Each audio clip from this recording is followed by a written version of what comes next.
Hey, Kate, can you hear me?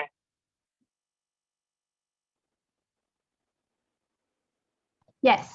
Hi, Clay. Hey, are you monitoring the waiting room? I am, yes. Okay, thank you. Yeah, I'm driving. I dropped my kid off at school and I'll be back home in a few minutes. Okay, sounds good. Thanks.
Kate, I'm here if you need any input on this thing and before Clay gets back.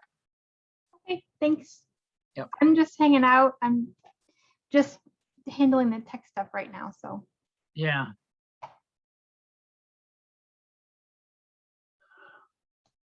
But I'm a bit of a dummy when it comes to this stuff. It's a steep learning curve. Yeah. It's hard when you switch computers, everything's a little bit different, so. I don't do steep learning curves very well. Well, you're here. Can I just ask a quick question? Are all the presenters just going to have screen sharing power and then we'll just get on with it when, okay, cool. Yep. And will there be sort of an introduction between the different speakers? Yep. Say that, or Chip, that's a you question. Yes, yes, there will. Okay, thank you. Either Clay will do it or I will do it. Okay. That's all.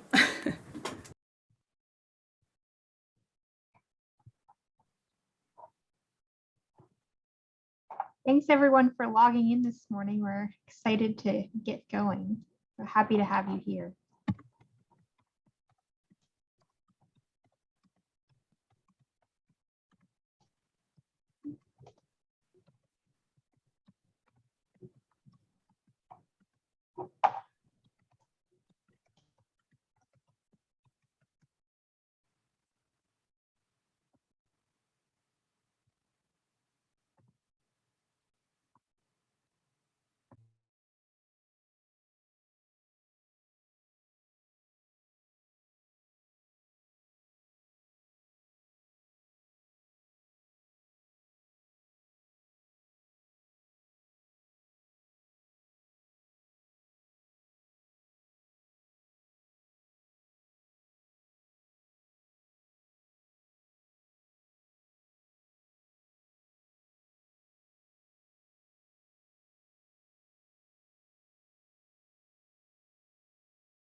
All right, I'm here.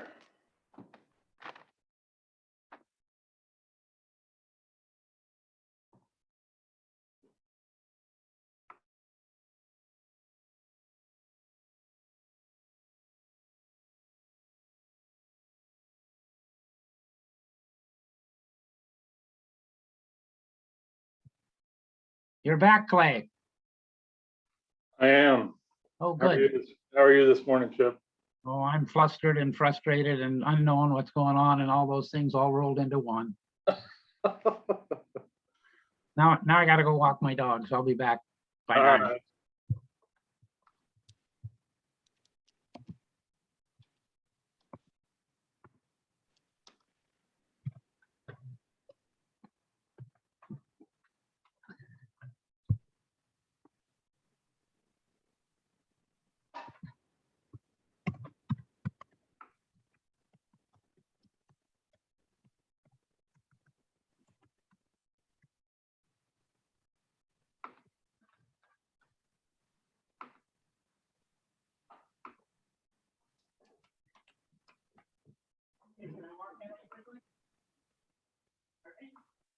And is Dave on or Patty?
Hey Clay, Hey, Dave. when do you want me to do the announcements like right before 9 or start it Yeah, at 9? I mean, so we can. I think right before 9, since Okay. we've got folks coming in. That way I can introduce Indra and we can get started right at 9.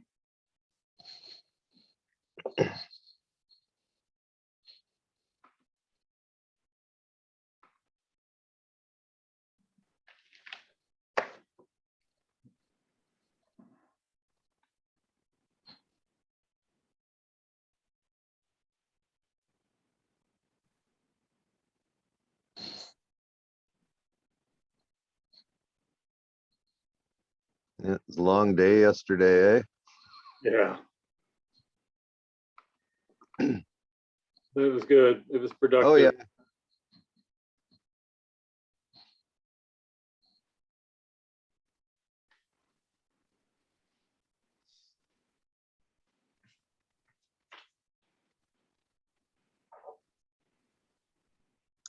Hey, Morning. Patty. Hey, good morning.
Okay, maybe I'll get started, Clay. Sounds good. Oh, come on. Sorry. Maybe I won't.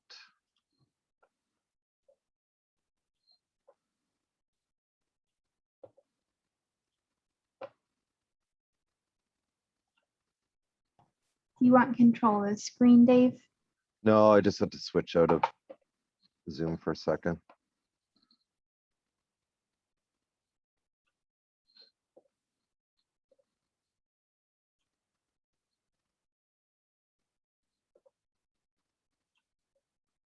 Hey, I just like to welcome everyone to the 45th annual meeting of the Waterbird Society. I'm really excited to be here. Patty Stish, who's on with us right now, is the chair of the scientific program, and she and many volunteers have worked their butts off and trying to pull this together with all its technological elements, and they put together a really amazing scientific program for us. So welcome. And I hope everyone has a really great experience during the next week.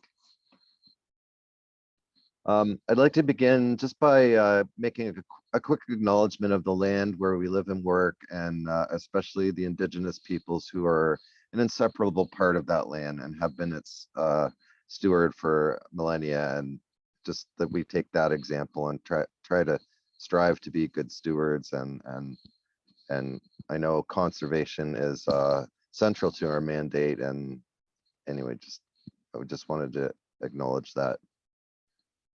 Also, the code of conduct is in force. It's a fully ratified policy for the Waterbird Society now. So it's on our website under the policy section. You should read it, but it basically boils down to just be kind and respectful to one another. And then I just like to, in case you haven't already signed up for Slack, we're using that as our communications and networking tool for the conference. And we're going to be posting the links to all these things in the chat. And also, I just like everyone, if you're not aware, there's a silent auction going on. This is an annual tradition at the Waterbird Society, and all the proceeds from the silent auction go to support student travel to meetings in the following years. Same thing, there's a raffle for a beautiful quilt made by Stephanie Jones, who is a longtime member of the society. So again, we'll put the link to that, and those proceeds also go to student travel. And then Danielle has again this year, she's got together some amazing swag, so we'll put that link in there as well. T-shirts, hats, and various things like that with Waterbird Society's this year's logo on it. Yeah, so anyway, we'll put those up, and I don't want to take up any more of your time, and I'll pass it over to the chairs of the morning session and plenary. Awesome, thanks, Dave. And yeah, just oops, almost hit the wrong button and closed the meeting. So yeah, thanks to everybody. And yeah, so I think Danielle or someone, I forgot who it was in chat, just put in chat the live auction.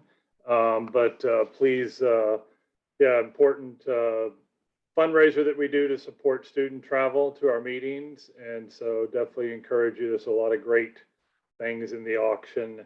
And then before I begin and talk about Indra, our plenary speaker, just want to give some thanks for the meeting and for the Heron Symposium today. Certainly the work that Dave talked about from Patty, and I know of recent, at least I can speak to the work that Danielle Ardea has done. Tremendous. She's responded to 6,000 emails from Chip and I, because I'm technically challenged. Chip is archaically, technologically challenged, right, Chip? But Danielle, thanks for all your help on getting this done. And for the symposium today, you know, this is our second Heron Symposium, and the first one we had back in 2016 in New Bern, and this is our second. And we actually, just a little background on this, we had such good success at that one in 2016. We had envisioned doing another one within roughly 4 years. Of course, COVID sort of messed with that. But we were trying to figure out where to go, and we had worked with Doug Hairbottle, who I think Doug is on or will be joining us. But Chip and Doug and I were organizing the second symposium to be in Africa to coincide with the Pan-African Ornithological Congress. That meeting, like all the meetings, right, got pushed, and that one it didn't go virtual, it just got pushed. And so we decided to plan for this year another Heron Symposium. And, you know, we complain about technology, but technology has allowed us to have this symposium today, and we're going to have speakers from literally around the world, from every continent except Antarctica, which herons haven't yet shown up there. But we're going to have speakers from around the globe. So just great.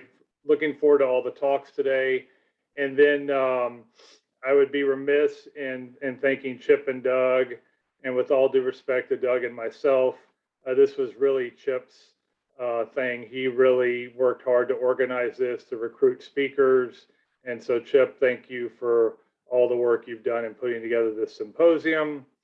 And with that, I want to get to our main plenary today. And it's my honor to introduce Indra Acharya. And Indra and I have never met, but we've Zoomed before. Like many of you, we haven't had a chance to meet in person, but Indra and I have traded emails and Zoom before in the past, and I've just been following his career and the amazing work that he and others are doing for the white-bellied heron. If you don't know about the white-bellied heron, it is the most critically endangered heron in the world. The numbers are gravely small, but through the work that Indra and many others today you're going to hear from are doing to try to save and conserve this species. And Indra is a research scientist with the Royal Society for the Protection of Nature in Bhutan. And with that, Indra, I will hand it over to you.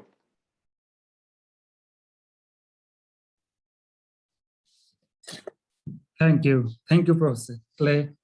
Nice to see you again. Of course, like as you said, we have never met, but we have been communicating for past few years. Thank you for communicating with us about the Heron Symposium and about giving us this opportunity to speak about the white-bellied heron and hear more the great work that is going on all across the world on conservation of the heron. So I would also like to thank Professor Chip, Patricia, and many others for leading this symposium and all the organizers at Waterbird Society for hosting this wonderful symposium. I'm grateful for given this opportunity to begin this symposium with a brief talk on the white-bellied heron. As pointed out by Professor Clay, it is the most critically endangered heron of the 10 herons of global conservation concern. And probably the global status of the white-bellied heron today could be worse than what we perceive now. And it's great to see we have a presenter from India and my other presenters from Bhutan and Jema, who has been our great supporter for past several years. So hopefully through this symposium, we will be in position to know more about the white-bellied heron and of course other heron species of worldwide conservation. Today, I'll be briefly speaking on not on a specific research, but overall work that we have been doing over the past almost 2 decades now, and the plans forward we have. And hopefully at the end of the presentation, we'll have more time for Q&A, and I'll be able to share more specific questions that our audience from across the world might have. With this, maybe I share my screen, Professor Clay.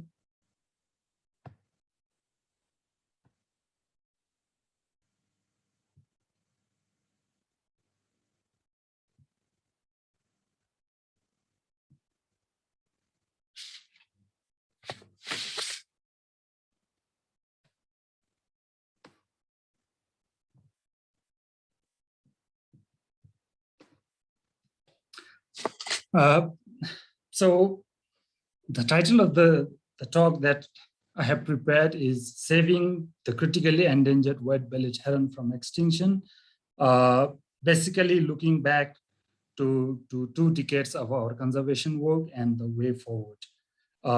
As said, my name is Indra Acharya. I work for the Royal Society for Protection of Nature, a conservation NGO in Bhutan. And this is my 7th year working on conservation and research of the white-bellied heron. To introduce, white-bellied heron is endemic to the freshwater ecosystems of the South Asia. It's endemic to the Himalayan region. It's rare, elusive, and predominantly occupies natural wetlands and rivers. Before 1950, it was pretty much distributed across Indian subcontinent, which includes Bhutan, India, Nepal, Burma, and those southern China area. However, it has been declared extinct from Nepal, and there are no observation records in Bangladesh for almost past 4 to 5 decades. In Bhutan, its potential presence was predicted around late 1800s, but there are no confirmed records until 1976. So it is pretty much a new bird to many Bhutanese. It is slowly getting popular among the bird watchers and tourists, and also, of course, to the local communities sharing habitat with the white-bellied herons now. Still, local communities perceive it as a bad omen. They have very low social cultural association, unlike other cranes and other species. So that is also a challenge, particularly for engaging local communities in conservation. Globally, it is critically endangered. The global estimated population is 50 to 249. However, we have less than 60 confirmed individuals, of which we have around 29 to 30 birds in Bhutan, around 8 estimated in India, and the remaining in Myanmar. So it is quite sad to see the global population is less than 60, and it is critically endangered. The trend is going down, so it urgently demands great conservation efforts. In Bhutan, we have been doing the population survey census for last almost 2 decades now, starting in 2003.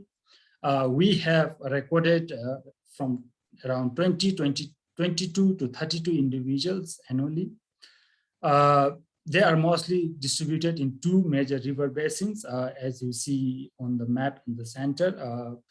The 2 major rivers has almost 100% of the population in Bhutan. We also have infrequent sightings from some of the eastern region. However, we have no resident population in those areas. Annually, we also do nest surveys, and we have found 2 to 5 active nests. In 2021, we found 3 active nests and 8 juvenile fledged this year. 5 juveniles fledged in the wild, and 3 were transferred to the Conservation Breeding Center, which I will come at a later stage about our conservation breeding initiative. Currently, 2 juveniles are being raised at the center, which we are hoping to be a breeding stock for the captive breeding population. Conservation work for the white-bellied heron in Bhutan started since 2003. It was a humble beginning.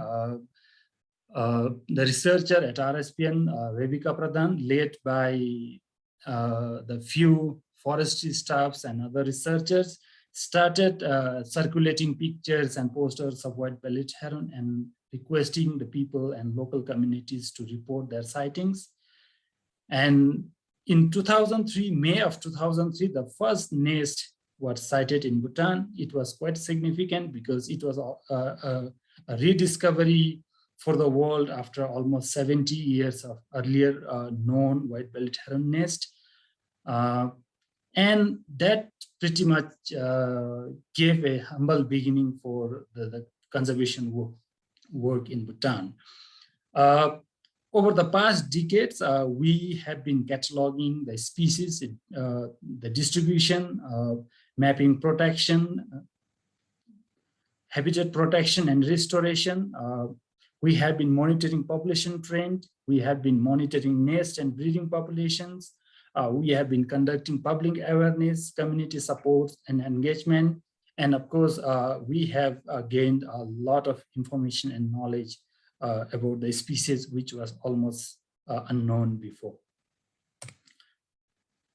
Through our long-term population monitoring, we have found the population is critically low in Bhutan, and it is extremely low globally. However, in Bhutan, the population has remained between 20 to 30 individuals, and it is pretty much stable. However, it is critically low, and there are very high risks it might get extinct at any time.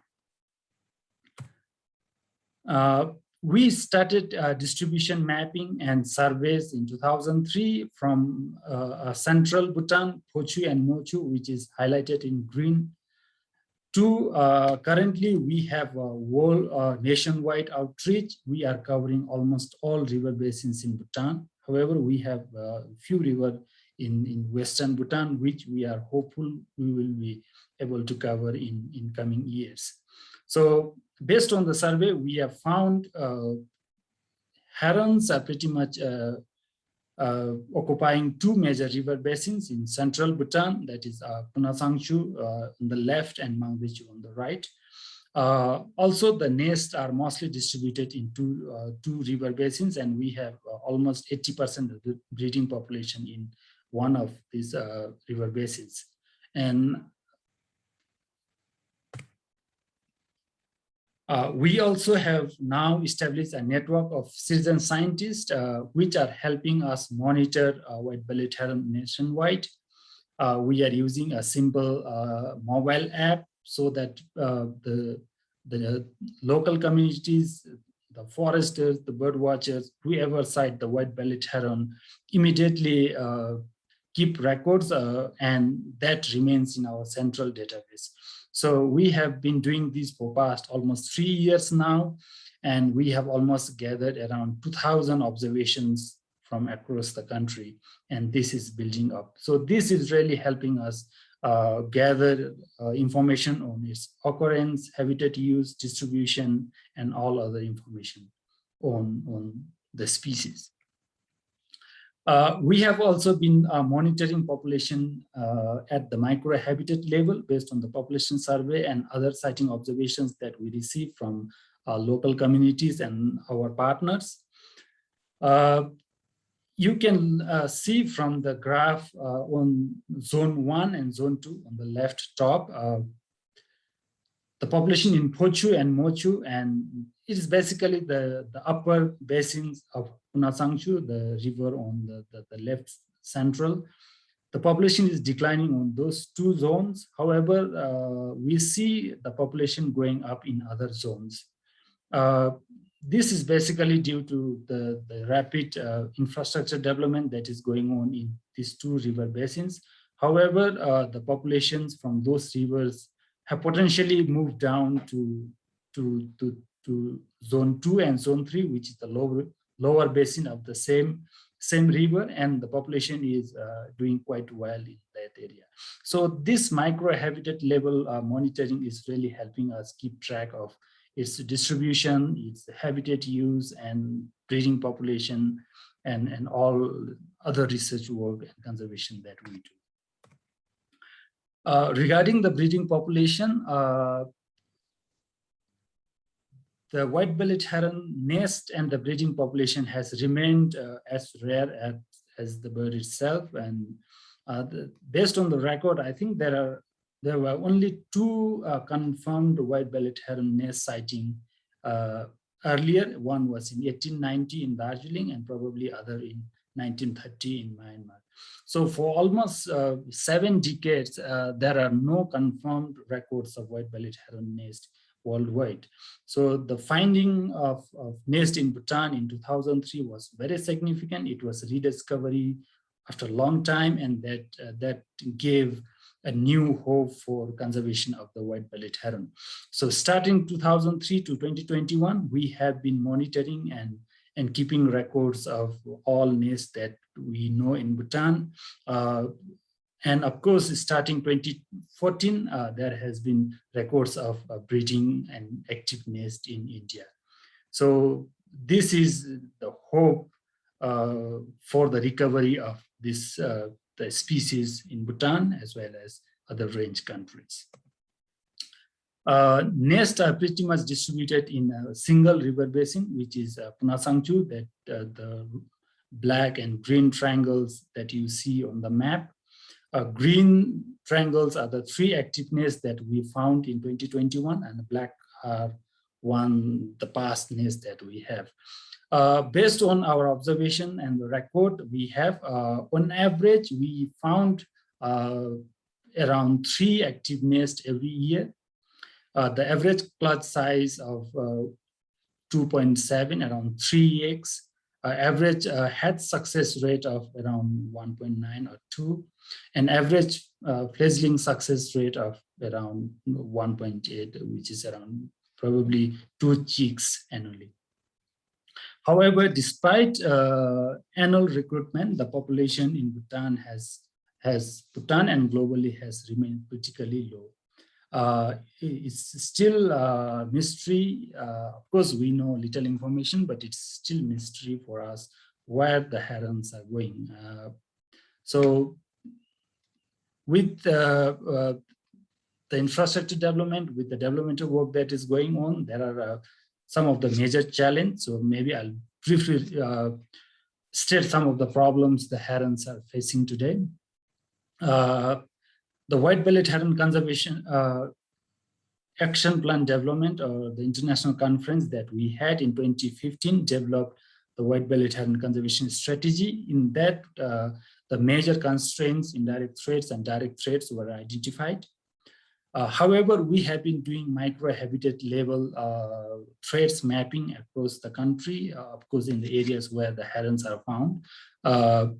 And we broadly categorize those pressures into 3 groups, that is the habitat loss, the habitat pressure, and the population pressures. The habitat loss, which is happening mainly due to infrastructure development, that is road, dams, power lines, extractive industry like mining, deforestation, quarrying, water extractions, expansion of agriculture, forest fire. And because of the habitat loss, herons are losing their nesting sites, they are losing their feeding sites, herons are losing their food base.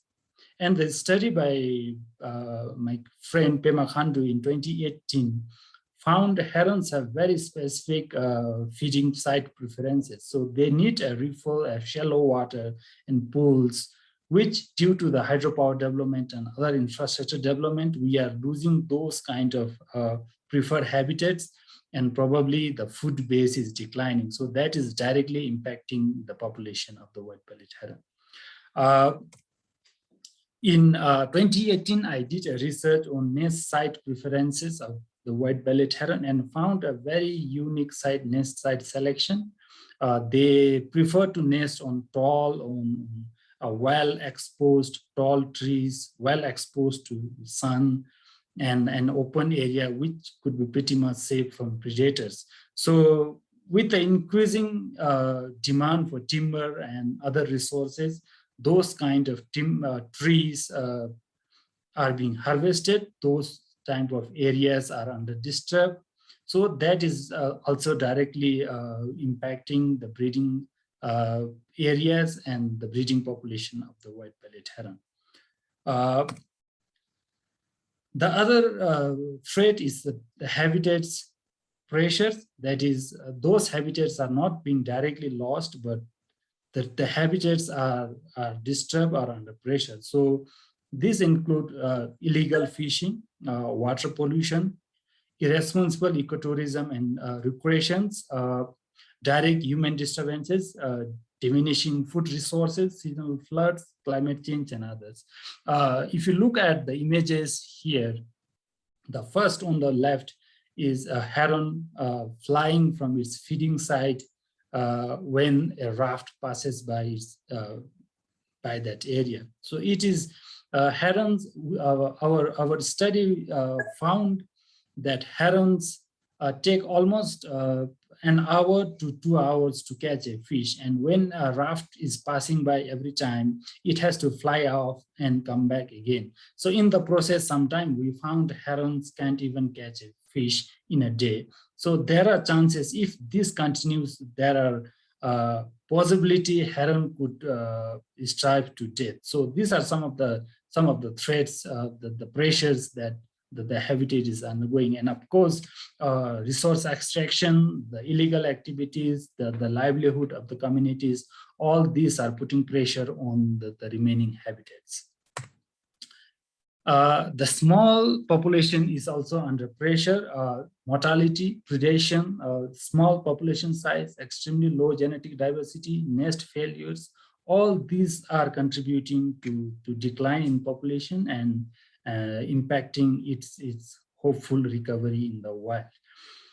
In 2020, we observed a quite strange behavior in heron, which the article has been published in Birding Asia journal. In that, we observed 3 herons competing for a single nest. Probably one, based on the behavior that we observed, one was female and probably 2 were males. In other situations, we observed one, they pair, the other herons, they recede and they go away, and the 2 successful pairs, they start breeding. However, in that situation, the 3rd heron, they decided to stay there and acted as an intruder male. That continued throughout breeding season. However, it was very unfortunate. The chick was discarded as soon as it hatched. And the heron was, instead of brooding the hatched chick, it was incubating the egg. And after a few days, the whole nest was abandoned and it failed. So it is quite a strange behavior, and we are still in the process of understanding why these things are happening. Potentially, there is maybe a conflict of the breeding pairs, or maybe there is not enough options for the birds in the wild to get a breeding pair. We have been working on reducing pressures and direct threats to the white-bellied heron. We conduct education and awareness programs. We train people. We build network of local people to monitor threats, the nest, the population, and all other the data collection that is helping us in conservation and planning conservation of the white-bellied heron. So we believe in educating, empowering, and engaging local communities because they have been living there for generations, and the only way forward, we believe, is to engage and make the farmers, the local communities, key conservation partner for this conservation. And in doing so, we support their livelihoods. We provide them with alternative options to generate income so that they reduce their dependency on natural resources and compete for the food and space with the white-bellied heron. We have been also trying to study dispersal and movement of the white-bellied heron. In 2016, we tagged 2 white-bellied herons with a satellite transmitter, and we tagged 3 nestlings in 2019. However, it hasn't been very successful. 2 herons that we tagged in 2016, we received data for around 3 months, and through that study, we found the nestlings could fly up to 50 kilometers along the river within 2 to 3 months of their fledging. And also we understood like there is a high mortality of juveniles because one of the tagged juvenile was found dead within 3 months. And unfortunately, we did not receive any data from other transmitters. And for the 3 herons that we tagged in 2019, one of them died, I think within few weeks after it fledged, and other 2 we did not receive any data. But interestingly, we found last year we found the tagged heron. The tag was still on, and it is surviving. So we still have no idea if those juveniles are still alive or not, but our satellite telemetry work is still at a preliminary stage, and we are hopeful to continue with that and have better understanding on its dispersal movement and probably understand whole its life history. To summarize, we have observed the occurrence record are slightly changing. That is basically within for Bhutan. We have observed before we observed herons only within 500 to 1,000 meters of altitude, but now we see herons as low as 100 meters in the south and up to 2,000 meters in the mountains. Despite the good breeding success, of course, it's extremely low, but despite producing at least 2 to 3 chicks annually, and there is no net increase in the population has remained low, and it is not in a positive trend. The other threat that we have observed is the fledging season for the white-bellied heron coincides with the peak summer season in Bhutan. Most of the rivers are flooded. There is no enough feeding and resting space for the young chicks. So probably that is also causing a high mortality for the herons. We have also observed new nests are at a much lower altitude than the one we earlier knew. Now the lowest altitude we have observed is around 250 meters of altitude, which is very much low comparing to the 600 meters we knew earlier. We have also observed all nests earlier to 2017 were on conifer, mostly the chirpine species, and all the nests starting 2018 are on broadleaf species. So we have slightly observed a change in their breeding site selection, which is nesting site selection.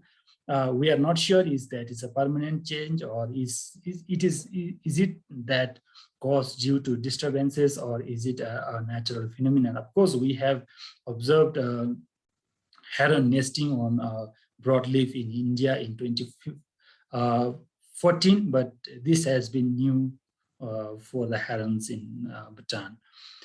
We have also observed number of nest reuse is declining, especially our past nest in especially the older breeding sites. The nests were reused up to 4 times, and some were even used for I think 5 times. But now we are observing that each nest is being used only once. So that is some kind of trend that we are observing with herons. In 2011, led by Revika Pradhan, we attempted captive breeding. It was exactly not a captive breeding, but artificial incubation and captive rearing of white-bellied heron. It was at first attempt, and it was quite successful. Eggs were collected from a wild nest. They were incubated in an artificial incubator, and chicks were hand-raised and successfully released to wild after 134 days of captivity. So this basically gave us an idea that heron, white-bellied heron, could be raised in captivity, and that could potentially be an alternative to revive the population in the wild, which has remained low and probably declining. So based on this experience, now we have initiated one recommendation, of course, of the International White-bellied Heron Advisory Group, the IUCN Working Group. Of course, Gemma will be speaking today later, so maybe she will also highlight on the global network and the effort that we are putting all together on conservation of this species. Some of the key milestones that we have achieved over the past years, we now have the updated population trend and breeding population for Bhutan for almost 2 decades now. We know their distributions, we know their range, We have network of scientists monitoring, citizen scientists monitoring white-bellied heron all across the country. Of course, we have some areas which are still not covered, but we pretty much have network from all areas that we have records of white-bellied heron, and that is helping us gather and real-time observation record for the white-bellied heron. We also did a preliminary genetic diversity assessment and found that of course, the genetic diversity is very low. We have been doing the field research and knowledge development, and of course, the public awareness. We have been supporting alternative livelihood and public participation in conservation. We have now good attention from the global community. We have a global conservation network. We have IUCN working group. We have a specific white-bellied heron advisory group advising us, the RSPN, on the conservation of both wild herons as well as the herons in captivity. Now we are also starting this year, we have started a major landscape level conservation project, which we hope would help in mitigating threats to the white-bellied heron. And for the ex situ conservation, we have successfully established the White-bellied Heron Conservation Center. And we have, from 2021, we have collected the first batch of breeding stock. And for last 8 months now, they are being raised in the conservation center. The way forward that we have, now we have two major approach. One is in situ conservation, which is upscaling the conservation of wild herons and protecting their wild habitats. And other is ex situ conservation, conservation breeding and release, which we hope to secure ex situ gene pool and supplement the wild population through captive breeding and release program. So starting 2021, we have two major initiatives. For the in situ conservation, which is basically taking care of the wild herons and their habitat. Until now, we have been working on the White-bellied Heron Conservation Strategy 2015, developed by the international community, which was also led by Synchronicity. I think Gemma will be stressing on this at her later talk. It was basically for 5 years, and by 2020, we have almost completed the major activities, at least for Bhutan. And now we are working for the new National White-bellied Heron Conservation Action Plan, which we target for next 10 years. Next week, we have the White-bellied Heron Conservation Action Plan write-up. So by end of 2021, we will have the national action plan, and from next year we are planning to start implementing that action plan. For the new action plan, our focus will be protection of key nesting and feeding sites, demarcation of key habitats as KVS for long-term protection. Of course, we will be restoring degraded habitats and attempting to reduce mortality due to pollution on transmission lines. Of course, you have seen a picture in my slide earlier, which we have records of herons colliding on transmission lines, and that is causing mortality. We also have plans to develop a micro habitat management plans focusing on specific nesting sites and feeding sites, so that the direct pressure on the white-bellied heron and their habitats are reduced, if not removed. We will upscale the nationwide, the network of our citizen scientists who are helping us in monitoring and gathering real-time data on white-bellied heron occurrence, nesting sites, feeding sites, and all others. We will continue to provide alternative income opportunities to communities, and we found like that is the best incentive we can give to communities for them to come forward and help in conservation. Otherwise, when communities become reluctant, we found it is extremely difficult to change their mind and protect those habitats for the white-bellied heron. We also have, under the new landscape level project, some plans to promote sustainable livelihood programs and behavioral change so that the people reduce their dependency on natural resources and the white-bellied heron are food based, particularly the fish, water, and other resources. We also have planned to improve public awareness and interagency collaboration in planning infrastructure development within key habitats.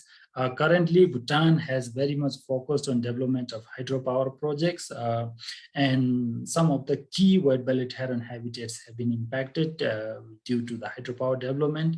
And we now have a good collaboration with the hydropower development company, and of course the White-bellied Heron Conservation Center that we just completed has been supported by a hydropower company, which of course impacted its habitat.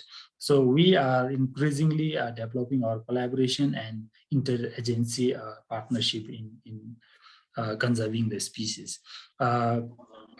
We also plan to enhance interdisciplinary research and knowledge sharing on ecology, conservation, and management, and such platform like a Symposium is extremely important for us.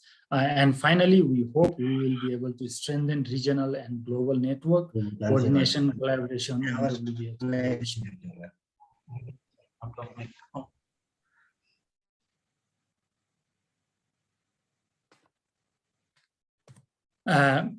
For the ex situ conservation, we have already established the White-bellied Heron Conservation Center, and the plan is to establish a secure ex situ gene pool, breed and recover the wild population through conservation breeding and release, and ensuring highest possible genetic diversity. So that is basically we ensure like we have a gene pool, and if by chance the wild population goes extinct, we would still have a gene pool which could be hope for recovering the wild population. And we want to mass produce that, ensuring the genetic diversity, and of course release them back into the wilds. And ultimate goal is to revive the wild population. And in the process, we will help the educate and advocacy and research and development. Now we already have the breeding stock, I mean the first pair of breeding stock, and we have a few nests known, which could potentially be a new genetic line. We will continue to collect wild nest, the nestlings from the new nest, and we'll try to establish a genetic diversity within our small breeding population. And once we have that, and once we pair those herons, we will start breeding them and producing, if it works well, in more quantities. So the image you see on the right, bottom right, is the White-bellied Heron Conservation Center that we have. Of course, there is a need for additional facilities, but we have at least put in place the basic things that we need to start with. In brief, this is our the plan to begin the captive breeding populations. We have first started with the first pair of breeding populations. From next year, we will have additional pairs from the new nest, and we will continue with the genetic assessment and continue rearing them in captivity. And once we achieve a certain degree of genetic diversity, and of course, if the herons attain that reproductive stage, we will be pairing them and start producing. So this is a kind of new thing for us, and I think this is being done for the first time for the white-bellied heron in the world. So we are quite nervous, but very optimistic that we will be able to do this successfully and recover the population. Finally, apart from the challenges that we have in the wild and conservation work, the financial challenges is the biggest challenge we at RSPN is facing now. And because of the pandemic, it has been more difficult for us. So our target to achieve a sustainable financing is to establish 3 million endowment fund, of which it will be invested and only the interest will be used for the conservation of white-bellied heron. On average, we need $150,000 annually to implement both in situ and ex situ conservation. In brief, this is all what I have, and maybe I can take questions if there are any specific. Thank you very much. Thank you, Indra. Yes, we certainly have time for questions. So I think just so we don't speak over one another, if you have a question, if you want to raise your hand, if you're unable to do that, you can come off mute certainly, but raise hand. And then we also have some questions in chat as well. Indra, do you see from Pakar the question about what exactly are the bad omens? Yes, thank you. When I say a bad omen, when we compare with the species like black-necked crane, where the local communities perceive it as a heavenly bird, they have a close association, and they don't have some negative association. Whereas for the white-bellied heron, people say when they sight white-bellied heron in their community, they think there is some kind of bad thing in happening in that area. In 1993, when there was a major flood in one of the key white-bellied heron habitats, the people in that area said that happened because the white-bellied heron was sighted in that area for the first time. So that kind of the community perception, of course, there is no any scientific supporting evidence for that, and that is just a belief. But those kind of beliefs are impacting conservation efforts because people are not willing to take conservation efforts, and they are not willing to come forward for conservation. So it is basically how people think about the white-bellied heron in that particular community. Let's see, Khan, I think you're up, and then Dave, you're next.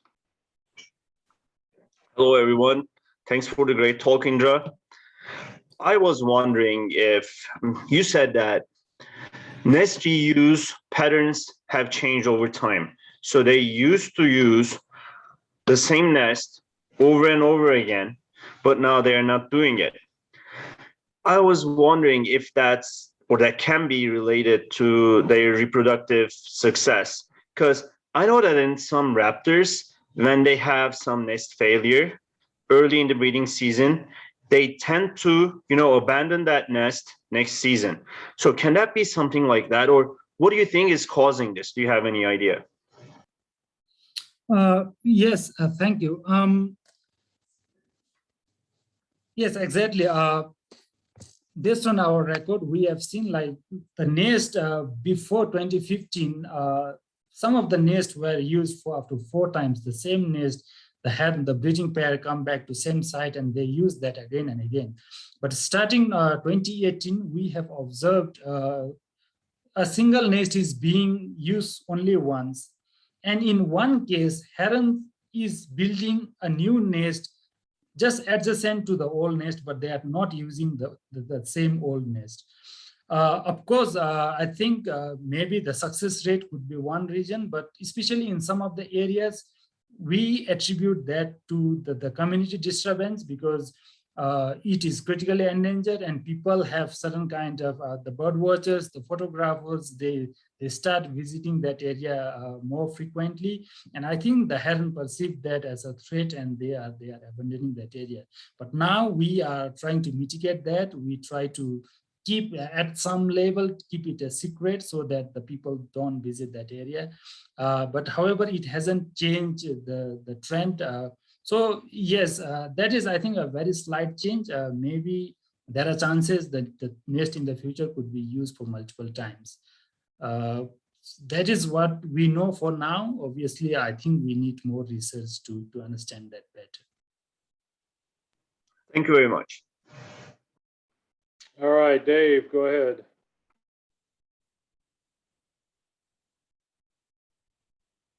Dave, you're on mute. Thanks, Indra. That was a great talk and presentation. I was just wondering about the non-breeding period. Like, did your birds migrate out of the region or to lower elevations? And I was just wondering if there's maybe different threats to them during the non-breeding period. Yes, thank you. What we have observed based on the community network monitoring is even the non-breeding herons still use the same area. Of course, they don't encroach to the breeding habitats, but we have observed herons in the same area even during breeding seasons. And when the breeding pairs are in the nest, we see some herons in nearby areas. So I think even non-breeding herons are using the same area. But of course, I think based on the availability of food and disturbances, they move along the river, like maybe up to a few hundred kilometers. But we haven't been able to relate that to a seasonal migration or movement, because we have seen them almost throughout the season in all ranges. So probably they don't do a seasonal migration, but they move along their range based on the resources and disturbances they face.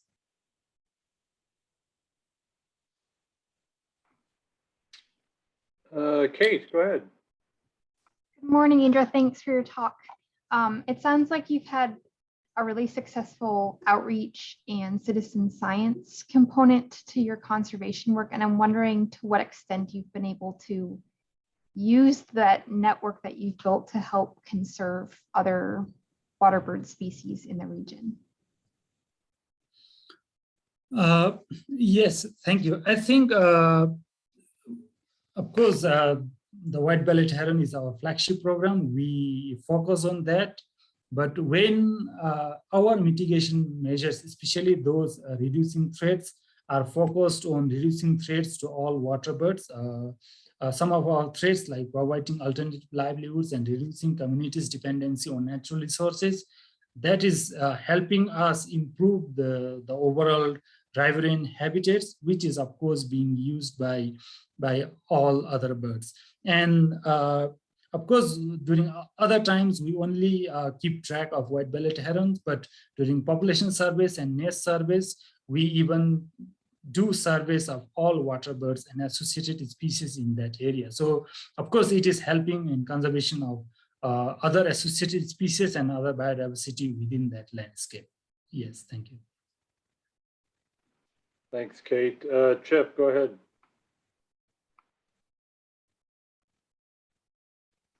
The old mute button, Chip. Chip, you're on mute. Okay, that was an absolutely amazing and a very informative presentation, Indira. I'm hoping the Waterbird Society can somehow support your work. I'm curious to know how you're going about trying to raise the funds for your endowment. Thank you, Professor Chip. Yes, our target is 3 million. It was very fortunate. Mahava Foundation, based in Switzerland, they supported us with 1.5 million. So at least we have a small fund to work with now, but it is only partially enough to pay our staff working at the center and other the researchers working in the world. So we still have to raise additional 1.5 million to meet our target, which would be enough. So that is still a challenge, and we are reaching out to the donors, some of the philanthropics which are interested, but it hasn't been very successful for the remaining 1.5 million for now. Do you have a GoFundMe page or anything like that where the public can contribute? Not for now, no. Okay. Later on, we'll hear a presentation from Deborah Chen, who works on a reserve in Peru. And she has a GoFundMe project page that comes up quite often on my screen. And it'll be interesting to hear from her how efficient that sort of funding sources be. But it would be at least a way the public could contribute to work on the white-bellied heron. Thank you. Thank you. Yes, for now, we make a sudden amount from the 1.5 million investment, and other we have been supported by GEMA, Synchronicity Earth, and some of other organizations in the form of smaller projects. So we make the balance from that. And I think setting up an GoFundMe account and other crowdfunding would be definitely a great initiative. It'd be good to see something like that develop. Good luck with it. Thank you. And keep up the great work. It's amazing. Thank you, Professor. Related to that, so Indra, I know that in the past I know you've sent out a newsletter, right? I mean, kind of an email newsletter. I know I've received one from you in the past, and I know on there was an option to donate. Is that correct? Yes. So yes, we have. Unfortunately, Bhutan is still a way back on digital transactions. It's very difficult to do that from especially especially from the Western countries. But we do have set up a gateway payment on our website. Maybe I can share that later stage. So, but many times we have received some failures from those interested. So I think still we can do through that gateway, but it hasn't been very successful for now. Okay, because I had seen it on, yeah, okay. All right, other questions? Gemma has. She put something in chat. Have you been working with International Crane Foundation, right? With George and others to do some crowdfunding? Yes, thank you. Initially, we planned for that. However, we haven't been able to do that. The George, he suggested having a virtual fundraiser. We give a virtual presentation, and maybe there will be interested donors to support. And for that, since we have a problem transferring the money to Bhutan, we plan to set up an account with International Crane Foundation. However, based on the ICF's mandate, they are also not allowed to raise funds for other species other than cranes. However, they have agreed, but however, we haven't been able to do the actual fundraiser. Initially, we discussed that, and for now, yeah, I think we haven't done for now yet. Okay, something definitely to explore further. Gemma, go ahead. I was just going to say, with the hosted organizations that could, raise the money and then transfer it when it reaches a certain level, I'm sure there are quite a lot of organizations out there that would do that. I mean, I could do it probably.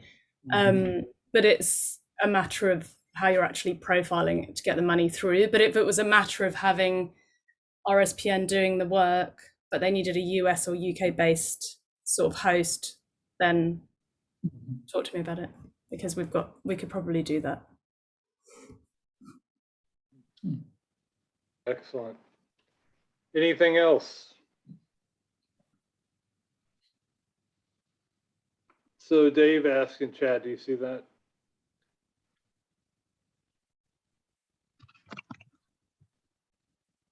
Any sort of cross fostering with other heron species?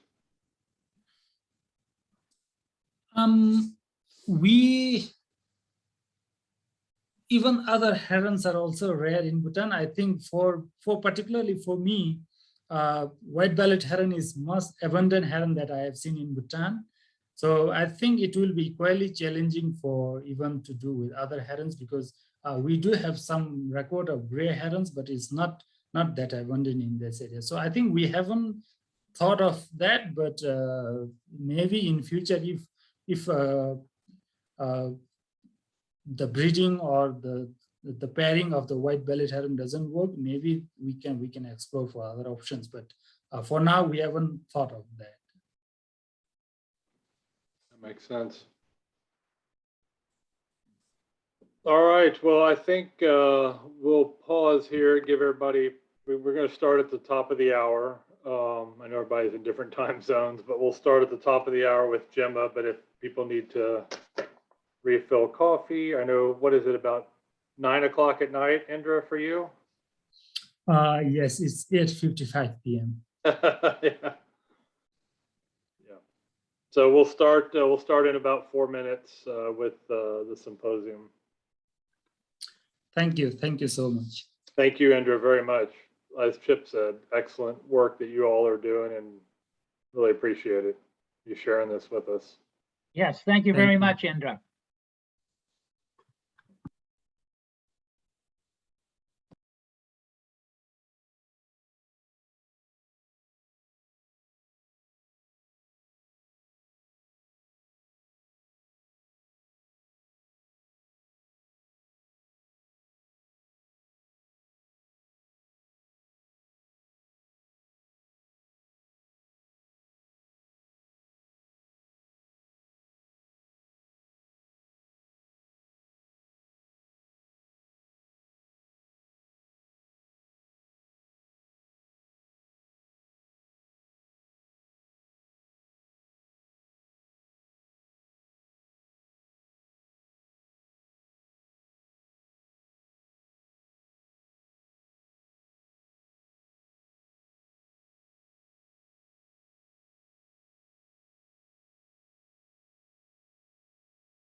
Just testing.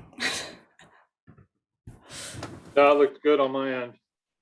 Just wanted to see. I was like, oh, I wonder if I can see my notes or not. When I've got a double screen, but you just never know what's going to happen.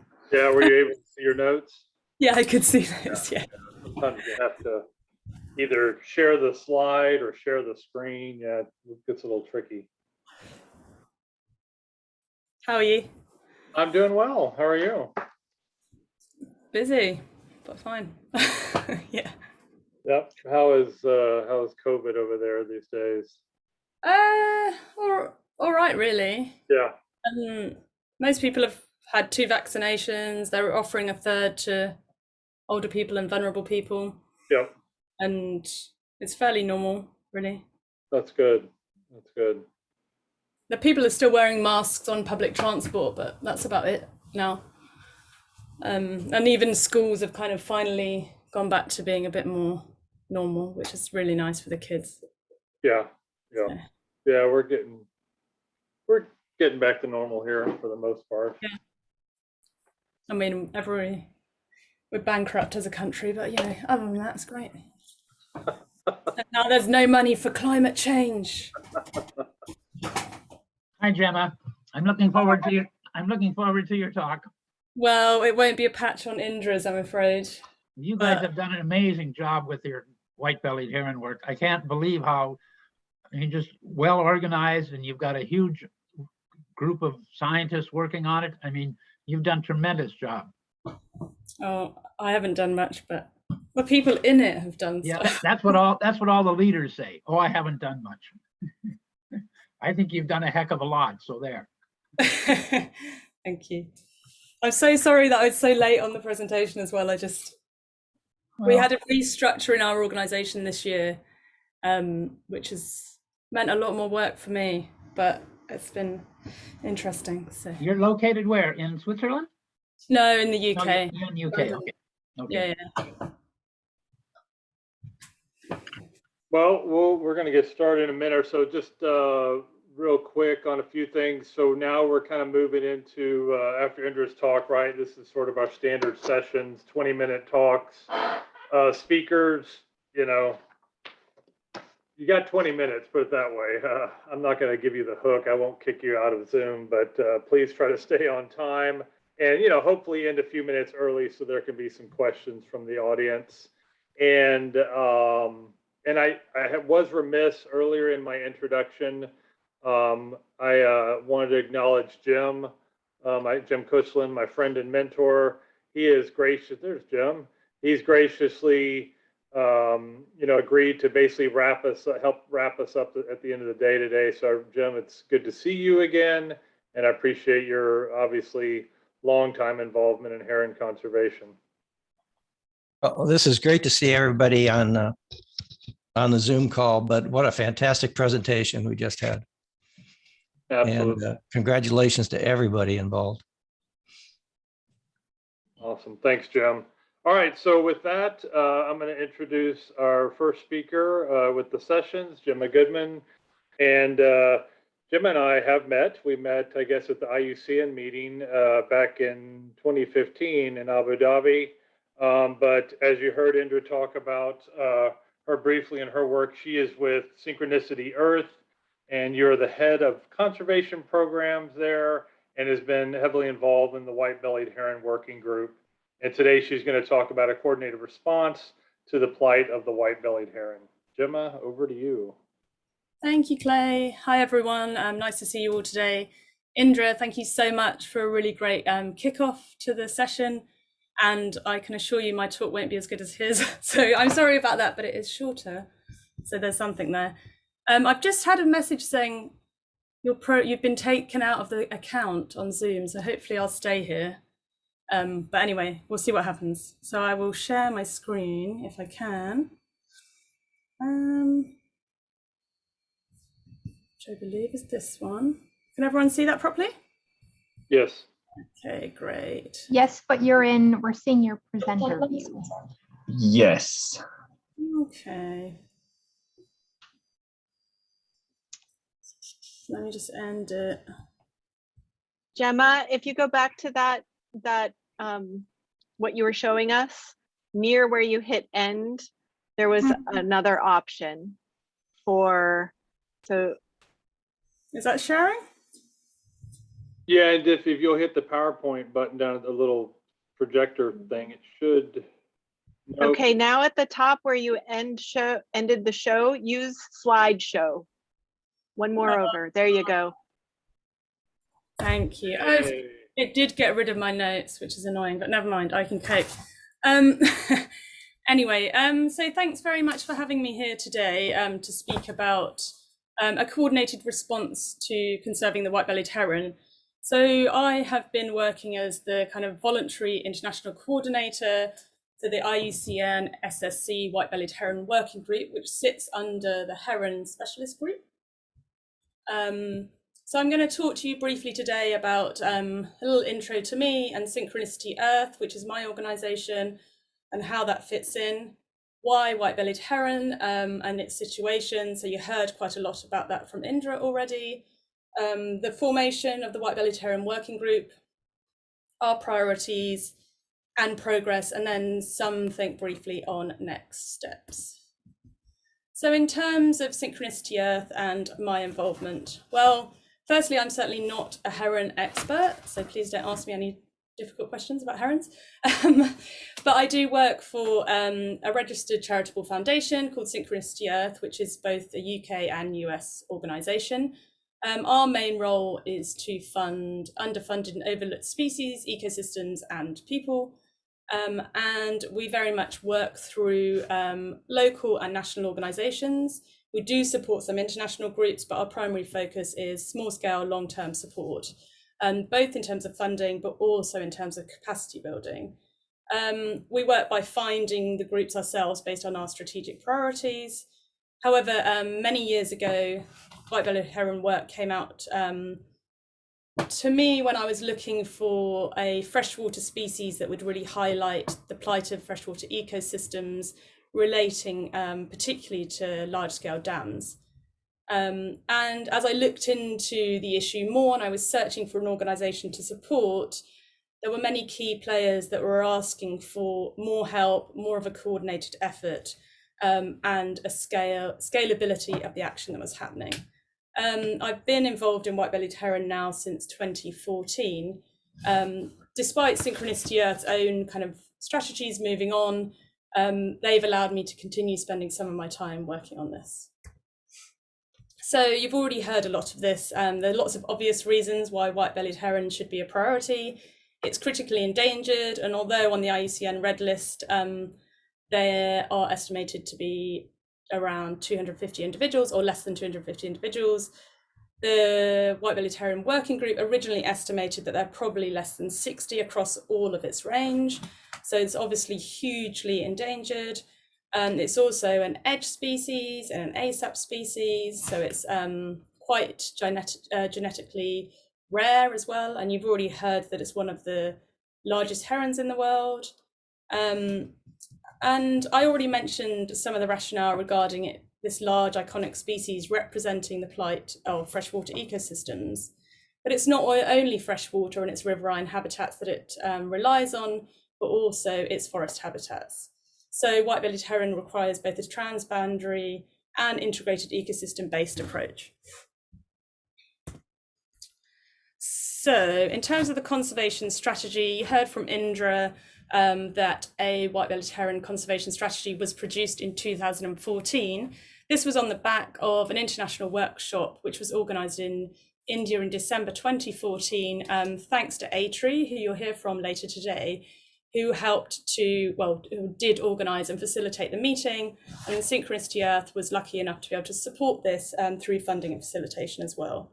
So this, as far as I'm aware, was the first international meeting for white-bellied heron, which brought together all the kind of key range state actors. So this included a few government representatives, some NGO organisations, and also a number of individual researchers, as well as particular international experts that came to the workshop. Out of the workshop was born the White-bellied Heron Working Group, as well as the strategy. So during the workshop, there was a call for an ongoing coordinated response, and we collectively decided that it would be useful to nest this under IUCN SSC, which is what we did. And then also that we would require a follow-up workshop, which was kindly hosted by Bhutan. Both the government and RSPN arranged that and organised that meeting in late 2015, which really focused on pulling out the key actions as well as the key areas of focus for the next year, and also to talk about the progress since the 2014 meeting. So as you can see, we had a bit of a flurry of activity during those couple of years. So then the White-bellied Heron Working Group was formed. This was really formed to both enable and encourage implementation of the White-bellied Heron conservation strategy and to kind of keep track of that, but also to fundraise, to identify and promote funding opportunities and make this a bit more coordinated so there wasn't competition between them. We also wanted to help coordinate and commission major pieces of work that needed doing. An example of this was the Indian workshop, which was held in order to identify key priority areas for surveys, and also to somewhat assist in capacity building as well. So during the Bhutanese workshop in 2015, we identified a number of really key priorities. Many of these related particularly to Bhutan and India, which is where we had, well, in Bhutan, as you've heard, RSPN has a huge presence and a whole program on white-bellied heron, but also in India, where we had the most kind of manpower and the most interested parties, as well as the best ability to actually undertake the research. Whereas in Myanmar, survey work continued to be really difficult due to civil conflict. And in China, there was some emphasis on trying to understand whether the species still occurred there or not. But in terms of the identified priorities, we prioritized understanding the dispersal, habitat use, threats, and mortality of white-bellied heron. We concluded collectively that the best way of doing this would be to focus primarily in Bhutan, with RSPN leading the work, and that we would use satellite transmitters to do this. RSPN had already had a plan and already started establishing a captive breeding centre. So the rest of the community supported, the white-bellied heron community supported this as a huge priority. And in India, the focus was really on carrying out more surveys very strategically in places where white-bellied heron was most likely to occur. The rationale around this was there was a dearth of information there. There were lots of areas of habitat that looked potential but had not had any recordings for decades or ever been surveyed properly. And another priority was to try and create some standardized protocols for surveys, particularly in India. Also in India, it was seen as important to get the species uplisted from Schedule 4 to Schedule 1. And that would mean that it would then have the highest level of protection within India based on the government. The working group wanted the work in Myanmar to continue wherever possible, but there was, as I said, there was a recognition that this really was very difficult for them, and it's WCS who's actually kind of conducting that baseline information, although there's lots of time where they can't actually get into the areas, unfortunately. And then in Yunnan province in China, where there was some limited records of white-bellied heron, we were looking at doing some awareness raising and also basic searches for the species. So I'm not going to go into any detail about the sightings, but since the prioritization process, it's been a number of new sightings in new areas. And I think that Indra mentioned a few of these in eastern Bhutan. I'm sure that my colleagues from India will also be mentioning the new sightings in India, which have been really exciting in the last year or two. However, I did just want to mention in the picture here, you can see a picture of Professor Han handling a white-bellied heron. This was work done in China by pretty much an individual called Professor Han, but a few co-workers as well, alongside a number of international advisors who worked really hard to rehabilitate an injured white-bellied heron, which was found in Yunnan province. Unfortunately, it was later found dead, but they did manage to attach a satellite transmitter to it, and it was not identified whether it was coming across from the border or whether it was actually a resident bird, but likelihood is that it was coming across. So I just wanted to mention that, given that we haven't got anyone here today talking about the work that's been done in China. So in terms of progress since 2015, thanks to all the members of the White-bellied Heron Working Group and probably some others as well, so we need to update the membership, I think. There's been quite a lot of progress against those key priorities. As Indra already mentioned, there's been quite a few attempts to fit radio transmitters to birds, both in 2016 and 2019. And there was another attempt in between times whereby twice we've sent out a international kind of expert on radio transmission who has helped RSPN to do this work. But unfortunately, despite this and despite the fact that RSPN now have in-house expertise as well as working with some partner organizations to do this, each time the readings have been really poor, and we haven't really found out what we're looking to find out in terms of where are the birds going and what's happening to them and why are they dying. So we still really lack that information, unfortunately. There was a workshop and a report produced in 2018 which was funded through the working group, which focused on which areas to prioritize in India. So it was a remote mapping exercise with many of the experts here today and some others as well, to try and understand what counted as superficially suitable habitat for the white-bellied heron. And this has helped to structure the surveys that are happening now in India, I believe. And also, I think it's quite useful because when funders kind of get proposals, they can understand why people are proposing to search in certain areas. So that's been very useful. In 2015 and 2017, there were surveys done and awareness workshops undertaken in China. These obviously did work to a certain extent because the bird that I mentioned earlier was reported to us when it was found injured, and then they tried to rehabilitate it. So that does mean that the awareness raising workshops did actually do something in China. So even if there are just a few birds visiting rather than resident birds, it's actually still really important to do this, because given how low the numbers are, any single bird counts, basically. So in addition to this, I don't know why this is merged into one sentence, but anyway, 3 people from RSPN have received some training in Europe by Prague, Ziln and Warsaw Zoo, on captive breeding. This has been particularly thanks to Kathy King, don't know if you're here today, who is part of the Heron Specialist Group and has been helping to coordinate this training. And this has helped RSPN, I hope, with kind of getting some of that understanding about handling large water birds, but also some kind of basic veterinary practices.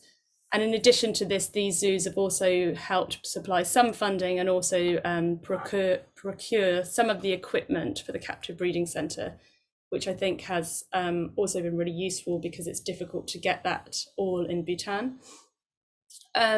The species has been put on Schedule 1 in India. I have to admit, I don't know how much that was related to the kind of White-bellied Heron working group and the increase in knowledge about the bird, or whether this was something completely different. But anyway, it's happened, so that's a really good thing. And in Bhutan and India, of course, Bhutan are continuously doing surveys on the species. They've got a great community network. And in India, surveys are ongoing now. There was a pause there because of COVID, of course, but now this is happening and survey protocols are also being established, which is great. In addition, towards the captive breeding, a husbandry manual was produced by a group of international experts, again, those people that were involved in the captive breeding training. And of course, their 2 chicks are alive and well in captivity currently, thanks to RSPN's efforts and partly thanks to the training and I think some of the equipment supplied by those zoos. And also, I think a number of funds have been mobilised and linked back to the White-bellied Heron Working Group, mostly just through kind of references and or directly through my organisation, but hopefully that has helped somewhat to get some more funding to the species.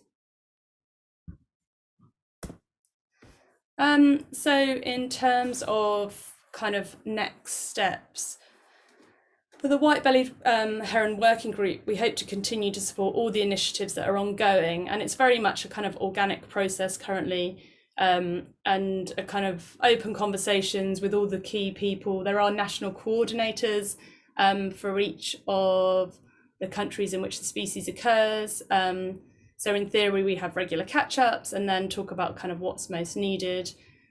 So from what I know currently, we're going to continue to support surveys in India and elsewhere as the surveys are able to be done.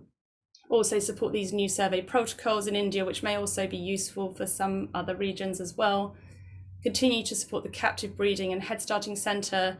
Obviously, there's only 2 birds at the minute, both of which are from the same nest. So we need to look at genetic diversity, which Indra mentioned earlier, but also eventual breeding and also release. But with the release, we're going to have to also look at mitigation of threats and threat reduction.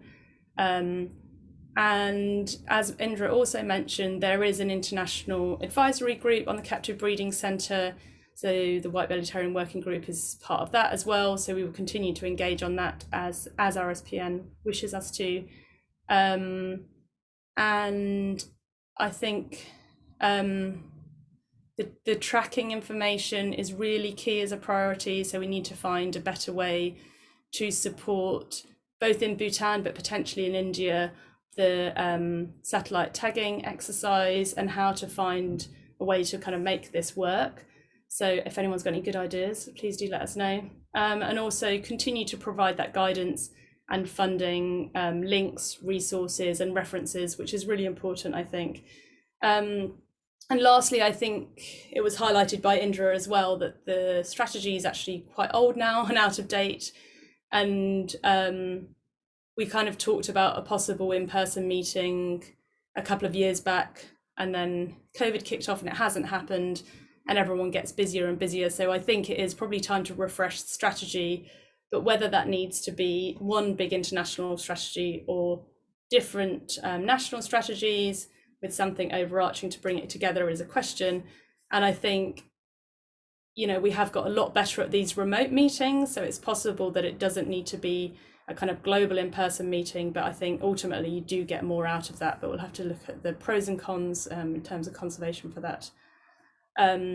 But I think one of the major things to focus on moving forward will be tackling the drivers of decline, because a lot of these do relate to development agendas, particularly for Bhutan, where it's a lot of hydropower development, and how can these be tackled strategically but also sensitively, because when you look at Bhutan as a country, it's obviously very green-minded, and we're actually quite lucky that white-bellied heron occurs there, given how focused the government is on conservation. But how do we reduce these threats so that the species can survive, and also that if birds are released, they will flourish as well. So that's it from me. So it's quite short, I think, but I didn't time it. But I'm happy to take questions if that's helpful. Yeah, we're going to try to stay on schedule, but there's a quick question. Let's see. I think Jonah has one in chat. For captive breeding, do wild pairs relay when eggs are removed for captive rearing, i.e. does it potentially double the breeding output? You got a heron question.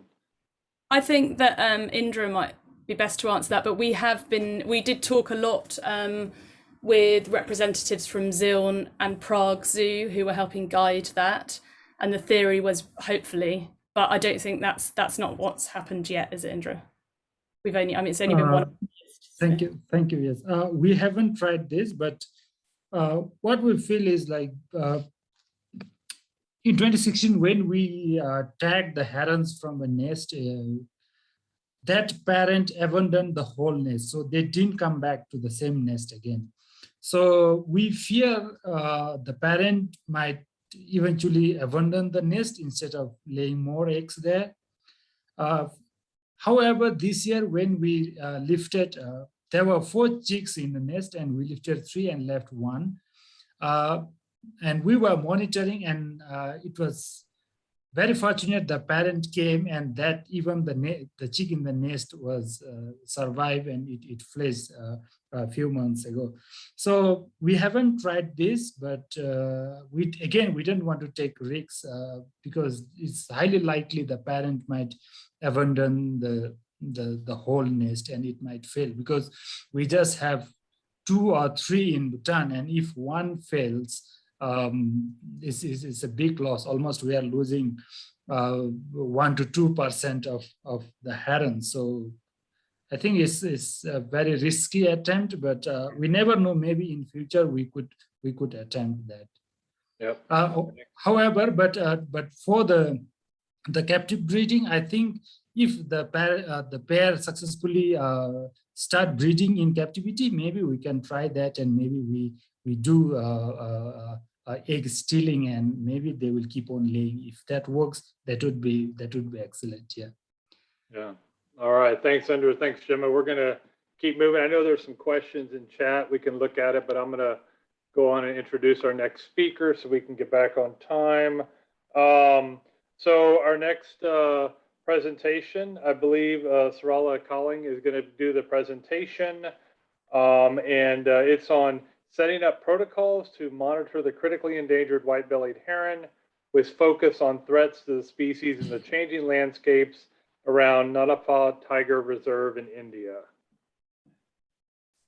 And let's see, Sarala, hi, are you able to share your screen?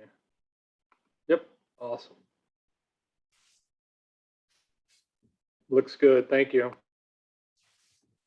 Good morning, good evening, everyone.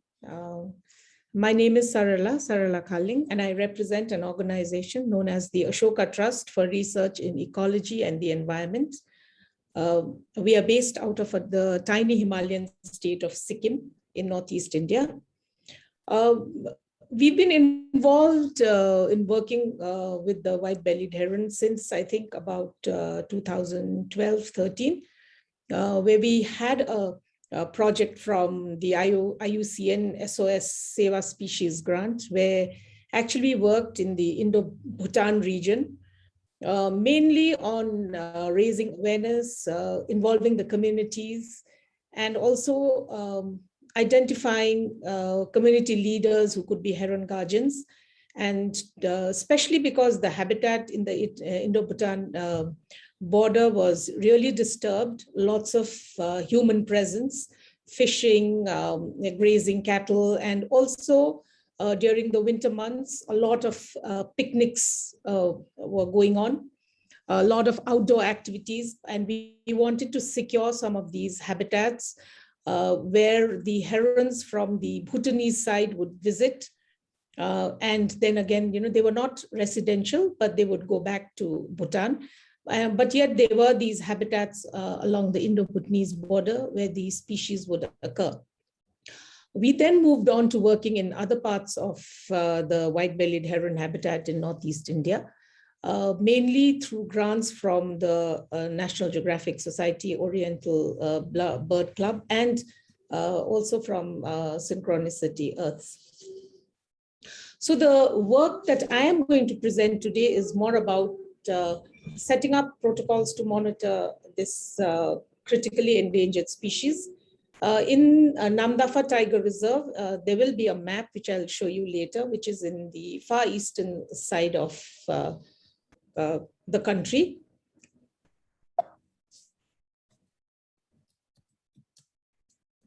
So India may host the largest population of white-bellied heron. That's what they say, but population surveys are very, very limited because we have a very large area where there could be potential habitats of these species, but most of these areas have not been surveyed. And it is the challenge of the terrain that is there, especially in Arunachal. And many of these are inaccessible. There are large rivers. There is a very short window of surveying these. And most of these places are inaccessible. And also, I think to do this, you have to do it in a very big expedition mode, and it is also very costly. However, in Namdapha Tiger Reserve, which is known to be also a stronghold for the species, and according to previous studies done by people, especially Dr. Gopinathan Maheshwaran from the Zoological Society of India and his student, they estimate about 5 to 6 individuals, but these are also records that birders or bird enthusiasts or even nature enthusiasts who have been regularly visiting the Namdapha Tiger Reserve, and there are sites, 3-4 sites over there where these birds are regularly known to occur. So from their opportunistic sightings and from the work that Maheshwaran did, they estimate about 5 to 6 individuals right now. And this is only in areas which are known. And there are, we suppose, many areas inside Namdapha National Tiger Reserve which are yet to be surveyed. And I think we would be able to know if we do really rigorous surveys. So this time we tried to do one. Benjamin, who's our researcher and who couldn't present today because he's again in the field and doesn't have good internet access. So he just came out of a survey, and they tried to survey a new site within the Namdapha Tiger Reserve, but had to return because the terrain was really, really very, very difficult, and they couldn't, it was inaccessible basically to get into the habitat that they wanted to survey. And regular monitoring of the species is a challenge because of the lack of resources. And I think being a tiger reserve, of course, the priority is more for the larger and charismatic mammals, because that is the priority of the government. Even if it may not be a priority of people who work in Namdapha, because they realize the value of the species and the critical status of the species. It is interesting, and it's an opportunity because new sites are again coming up where the species is being recorded. For example, Gemma talked about Bolong, and I think Samiran, another researcher from India, will talk more about the species again in further east from Namdapha, and also in an area where,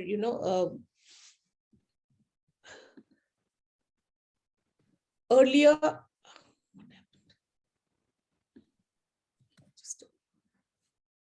am I audible? Okay.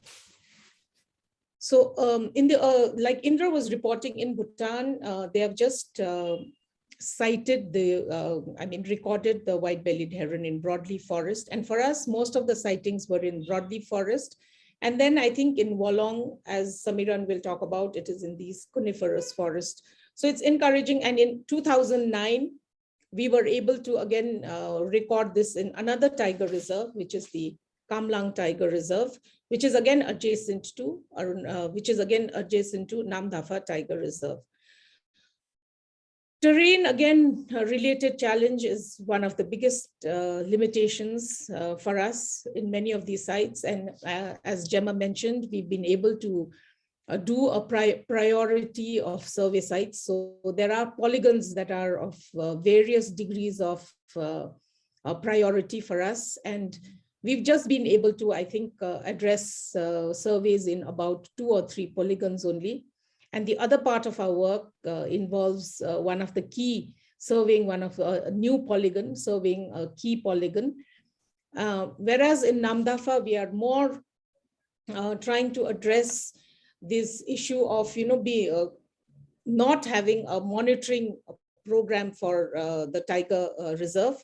And how do we, monitor these species where there is a certainty that the bird is present over there. Whereas in order to establish the presence of the bird elsewhere, it would take a lot of effort and money. So also the rationale is that we also try and secure those areas where the birds are already known to occur.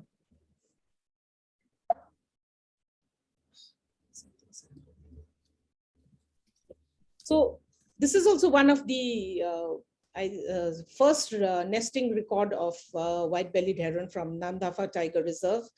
And this was photographed by Dr. Maheshwaran and his student. So there is definitely a breeding population. And since then, I think in 2014-15, there have not been any records of nesting white-bellied heron. There have been no records of nests and sighting of any nests. So I think regular and a little bit of rigorous monitoring with effort spent, we should be able to identify some of these critical habitats, especially in the window that we get to monitor these. So basically, why monitor in Namdapha? Because it is really essential to know the population trends, at least from the known sites, even if it would take us a lot of money and resources, and it would be very labor intensive for the newer sites. We need to secure some of these known sites.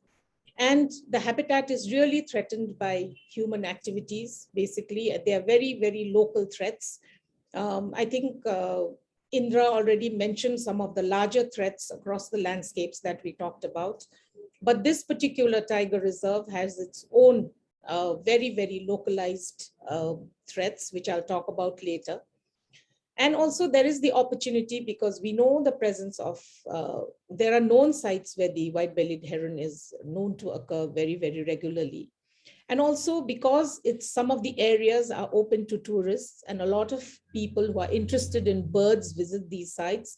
So there are opportunistic information available, not exactly like a citizen science mode, but somewhat these enthusiasts do come and report to the Tiger Reserve that, these birds were they saw so and so many birds in this side, that side. So we are trying to compile those information also. And I think that is an opportunity that we need to, continue and engage in. And it's also imperative that we conserve these known sites while surveying for new sites.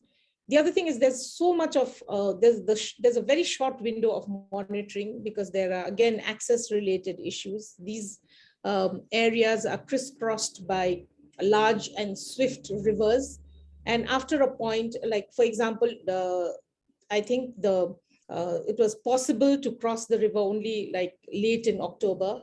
And I think by March end or April, again, the rivers are in spate with the rains, and it's almost impossible to, cross over otherwise, because you have the danger of being, marooned over there with the rains coming in. Also, this long-term research project that was there, I think, almost for 4 years, and it finished around 2016. So from 2012 to 2016. That was about 4 or 5 years ago. After that, there has been no dedicated monitoring activities by the Namdapha Tiger Reserve Authority. And I think today, even the research officer and the biologist for Namdapha Tiger Reserve is with us, and they're involved with us, engaged with us, collaborating with us in this effort that we have for a Namdapha Tiger Reserve. So what we thought was this long-term research project, they worked a lot on the behavioral side, but really there wasn't a component of monitoring the various sites and looking at, how many birds have been observed or how many birds were recorded. So we thought this was something that we need to continue to do. And we as outsiders would of course do, but then I think it was more important that the frontline staff of the Namdapha Tiger Reserve be more involved in doing this, and we be able to provide them with, some support financially, or some small things to cover their expenses every year, but we continue to do this. And also because the focus is on large mammals and their prey base, especially tiger, and more lately the snow leopard. So sometimes this makes it difficult because the lot of the effort and time of the frontline staff, they go more on doing these large mammal surveys. However, this is an opportunity also because there is the presence of trained and skilled frontline staff, and a few of these can be used as key for monitoring. So for developing the monitoring protocol over the summer in April, just before the COVID lockdown in March, April, and this time in October, November surveys. Prior to that, we actually identified about 14 and recently 3 more river transects, and all of them measuring about 1 to 2 kilometers, where there have been records of white-bellied heron. And we are trying to collect data mostly by walking these transects and seeing whether we can, record their presence or absence, and also collect some disturbance information. And wherever there is the presence of the species, try and describe the habitat, and also do some vegetation sampling, just a quick sample of trees, shrubs, and ground cover, and also the white-bellied heron behavioral data, almost like an ethogram kind of a thing. So just to sit there for almost about, I think, 15 minutes, brackets of 15 minutes to study what they're doing over those 15 minutes. And we just tried to take this protocol on trial and conducted in March and April prior to COVID-19 lockdown. And this is the location of Namdapha. As you can see, it is in the easternmost corner of the country. And we've been able to establish these 1 to about 2 kilometer long transects all along the rivers. And these are all areas where they are known to occur. And most of these have occurred in these transects that are there, on the right side of the screen, as you can see. Whereas this one, there have been no records in March, April at least, from these transect monitoring till now. So what we plan to do is that we want to go to some more areas, and then from different areas at least identify some key, because it won't be possible to, so it will not be possible to monitor so many transects, but I think we would be able to choose some, we should be able to choose some key transects after we've done this trial of the monitoring protocols, and then be able to train the Namdapha Tiger Reserve staff. So 14 transects have been monitored in March and April 2021 before the COVID-19.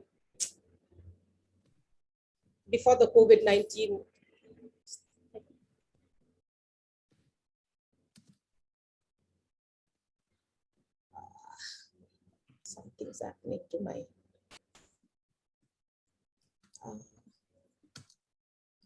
Just a second, sorry. I don't know, my computer is just playing up. You're okay. Can you all see my screen? Because I can't see my own screen. Yes, we're seeing the Okay. monitoring so Yes. far slide. So,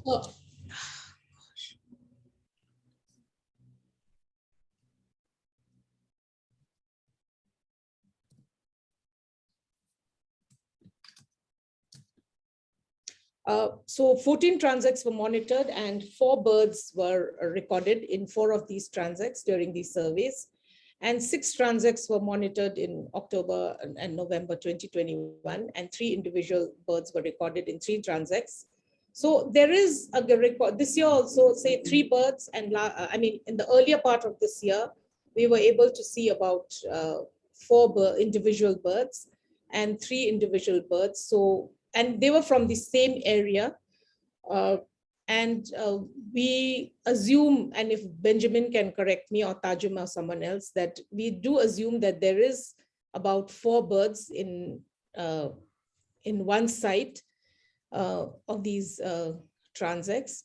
And a lot of these, and what was one of the most concerning thing is a lot of anthropogenic activities were observed, like poaching. You could see poachers with their guns, a lot of fishing going around, collecting insects from this particular habitats, and construction of temporary check dams, especially when they are fishing.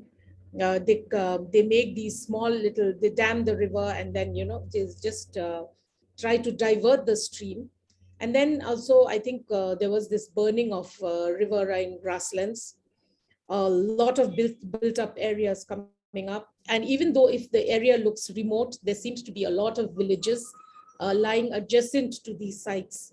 And because it's so remote, it is not reachable by road. There's no motorable road. So they have to use these river banks for coming out to do their daily activities, whether they need to shop for their everyday needs or to even sell their agriculture products. So the habitat as self, it's just the presence of human beings that is, I think, one of the biggest challenged, and it's used as a thoroughfare, and just the general presence of people were some of the anthropogenic activities, which we assume could be one of the biggest threats to the species, because they are elusive and they seem to avoid any kind of human presence. Core areas of Namdapha tigers, we feel, will of course definitely provide better habitat for the species, yet it is again imperative for us to monitor the species in its known habitats. Many times we've kind of also had these conversations saying that it's already an established area. The presence of white-bellied herons are already established in Namdapha. Why should we do any more work over there? But we feel that it's also important to secure the sites where these birds are confirmed. They're known to occur since since surveys on the species began. So the next steps, what we want to do is we want to finalize these protocols to be used by the frontline staff. So we want to make it as simple as possible. And then select the key transects that can be used for monitoring the white-bellied heron. And then we would want to go forward and train and orient the frontline staff for implementation of the protocols, and then start discussing about where do we have the data repository and how do we do the analysis of the collected data. And I think we can't but do awareness and outreach, especially with school children, on safeguarding the white-bellied heron and its habitat. And of course, we will continue to survey new potential areas while we are doing this monitoring in Namdapha Tiger Reserve.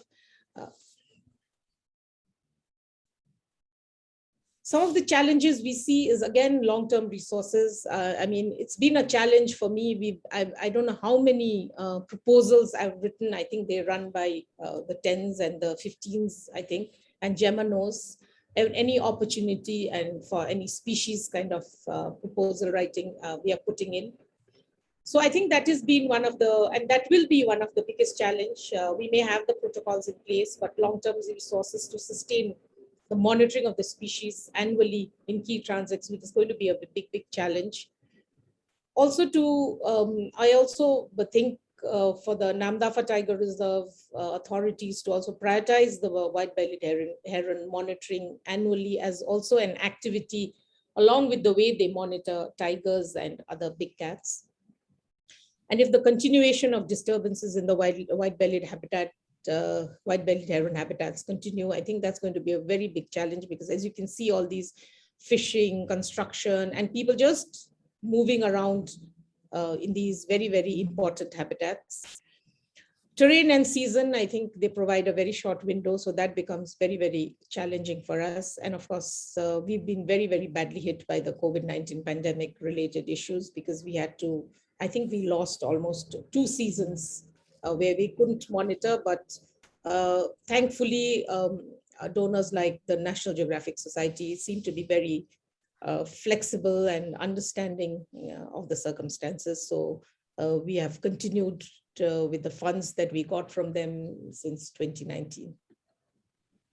And these are some of the donors that, and the government, as well as local people and individuals that all of us in the team would want to acknowledge. They've been instrumental in helping us. And we seek for their cooperation even in future as we go along to establish these protocols in Namdapha. Thank you so much. All right, thank you very much. We're going to continue on to the next speaker. I do want to mention though, for any questions for Thrala or for anybody, we'll have time here at the end. And then this afternoon or late this evening, depending on your time zone, we're also going to have a wrap up at the end. So without further ado, I want to introduce our next speaker, Samran Patgiri, and he is a PhD candidate at Mizoram University in India, and going to be talking about observations and conservation implications of a newly discovered white-bellied heron nesting site in India. Samran, good evening for you, I assume. Good evening. Are you getting my voice? Are you able to share your slides? Yeah, I think I can. Are you getting my voice? Yes, hearing you good. Okay.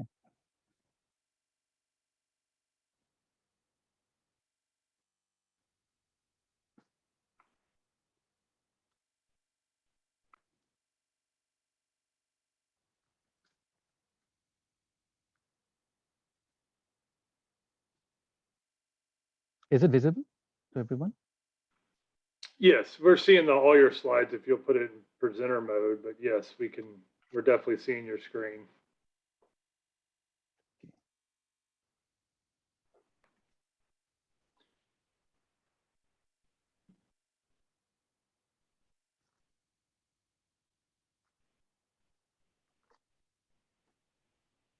Looks good. Hello, everyone. Yeah. Hello, everyone. I'm Samiran, and I'm presently pursuing my PhD in the Department of Forestry, Mizoram University, and also working on the white-bellied heron for a couple of years now in Arunachal Pradesh. So basically, I'll be talking about Walong, a newly discovered white-bellied heron site in Arunachal Pradesh, very close to India-China border. So before we move ahead to the rest of the slide, I want to play a small clip of the area.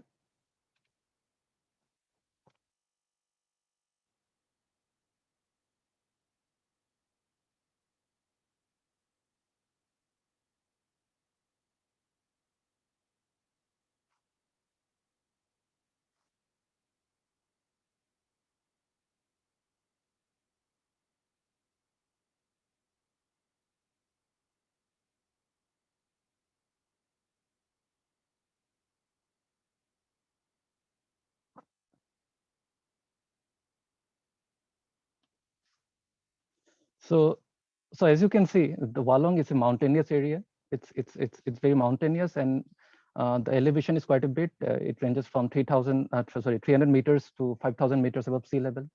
And it's located in the easternmost part of India in Anjao district. And as I said, very close to Indo-China border. So the main river system here, as you can see in the map, the Walang, the main river system is the Luhit, which flows from China. And Walang is unfortunately not a protected area, but it's located in the fringe of Dichu Reserve Forest. And this area has been designated as an IBA and also a KBA, that is the key biodiversity area. And the Mijumishimis and the Mayors are the dominant tribe of the area. And the most highlighting point of this area is the population dynamics. So this is one of the least populated area in India with a density of less than 3 persons per square kilometer, which is far less than the national average of India. And being very close to India-China border, Walang is highly militarized. So there are a lot of restrictions in place for the locals and for the outsiders.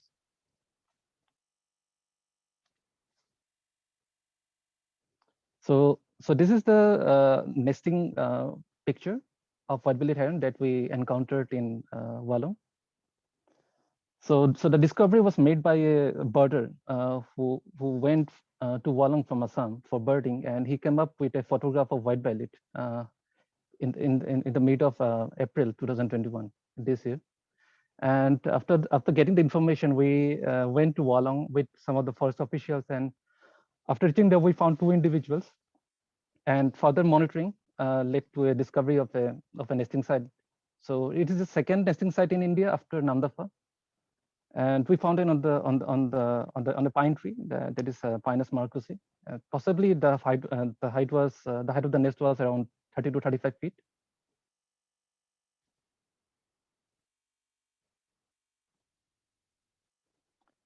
So these are some of the observations that we made in the area. So contradictory to the sightings that we had in India, in Namdapha or in other areas of Manas Tiger Reserve. So the nesting and feeding sites were surprisingly very close to the human settlement, and basically they were very close to an airstrip of Walang, and they seemed very tolerant to human presence. So because of the COVID, we're monitoring the situation in Walang, and but due to COVID, we missed some of the we missed it some of the time, and but possibly the fledging happened in the month of June or July, but we are not confirmed about it. So the birds, according to the locals, the birds possibly left the nesting site after the Luhit got flooded. Maybe the increase in turbidity made them leave the nest. And recently there have been reports of white-bellied being observed in some of the downstream areas of Walang, around 20 to 25 kilometer areally.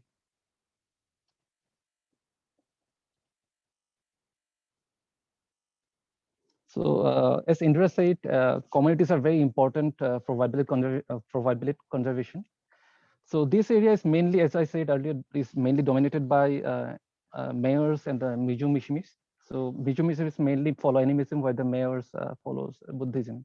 But both the tribes have quite a bit of similarities in terms of hunting preferences. Both have ritualistic hunting and fishing practices. So we carried out some bit of attitude surveys in around 13 villages in the nearby areas of Walang, and 65 respondents were interviewed. So we found majority of the people were engaged as construction workers or as porters, mainly with the Department of Defense. And farming is also a kind of activity, but it's mainly for subsistence, not for commercial. I think because of this, because of the alternative livelihood options, people are not much dependent on the natural resources.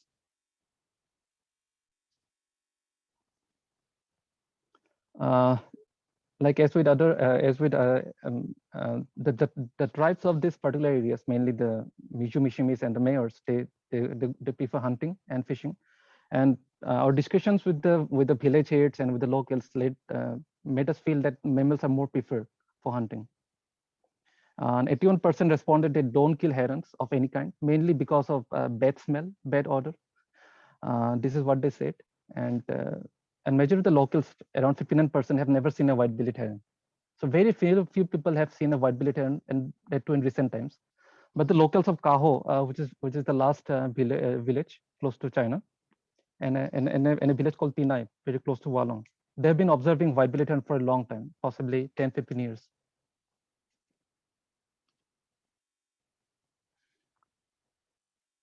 So we also encountered, as with similar to other areas, we also found some threats which could be very disturbing for white-bellied heron. The first one is the human disturbances. We found a lot of people getting engaged in fishing activities, and possibly because of settlement issues, a lot of villages are being settled along the river course of Lohit. So lack of quality habitats can be a major constraint for white-bellied.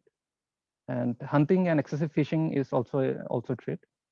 And we also interviewed some of the people from the fishing communities, and they said like this destructive hunting using generators have been in practice in recent times. And another issue that have been pointed out by the village head is the lack of awareness amongst the locals. So which may lead to accidental killing of white-bellied, because almost everyone owns a gun in that particular area. And we also found forest fire, logging activities are being carried out. Yeah, and another issue is the slash and burn cultivation. That is the jhum cultivation that is being carried out by the locals. And when we went to the nesting site, we also found signs of burning, possibly. And when we discussed it with the locals, and they said like that area is being burned every year in possibly in the month of December to February, basically in the dry season. And when I went to Walong initially, we also found a dumping site, which was very close to the nesting site. Luckily, with the intervention of the authorities, it has been cleaned up now. There are no big dams in Lohit, but there are a few mini dams which have been constructed on the tributaries. So these are some of the threats that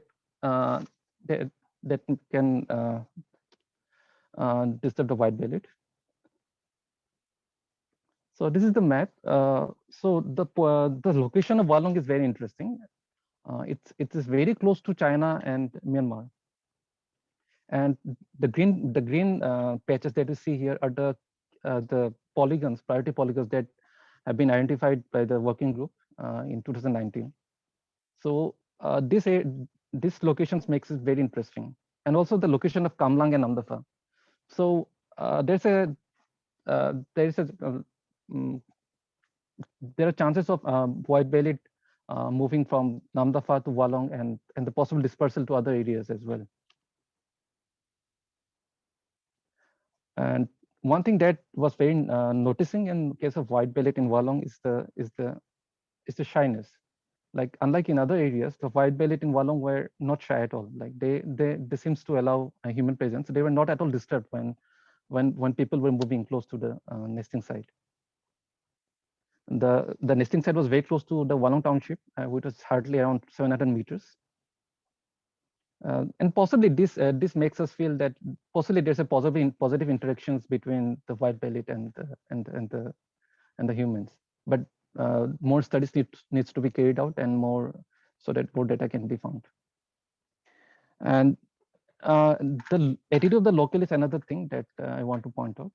So majority of people say they don't kill white-bellied. They don't like to kill white-bellied. They don't eat white-bellied.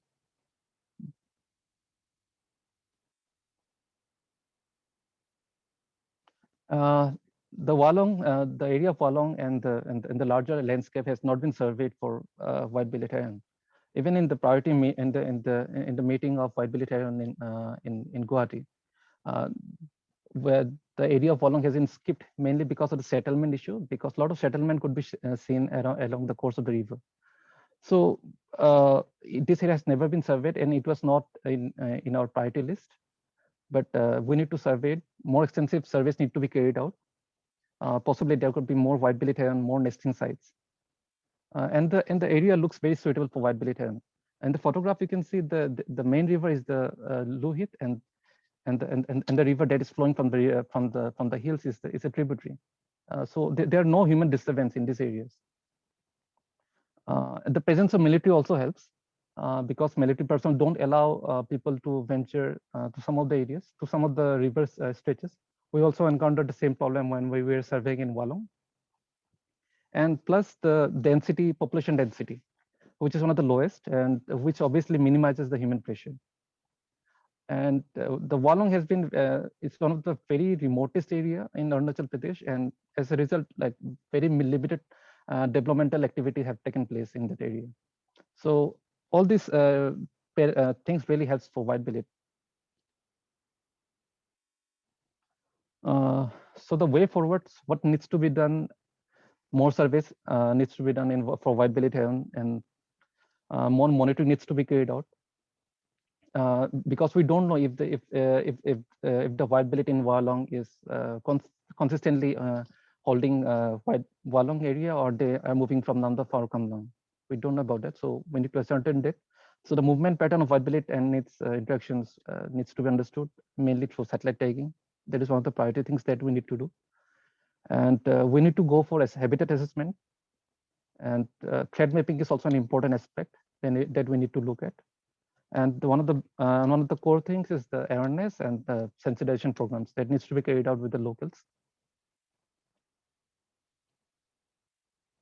This is all I need to say. Together we can save white-bellied. Thank you. Excellent. Thank you very much. So again, we're close to kind of getting back on schedule, Summer, and I really appreciate that.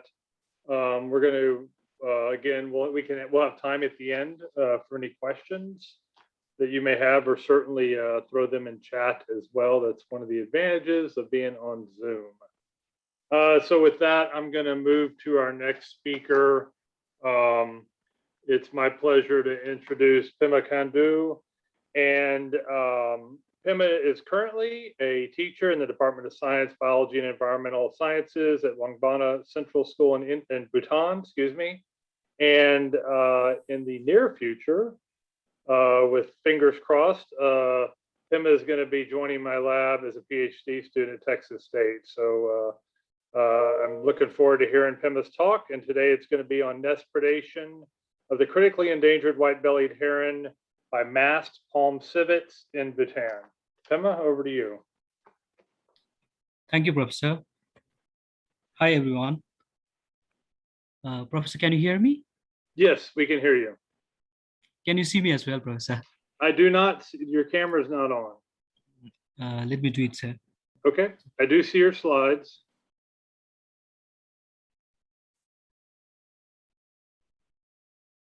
Oh, looks like there is a problem with my camera, Professor. Okay, it's quite all right. We can hear you fine. And I think your slides, you might want to put your slides in presentation mode because I think they're a little bit cut out.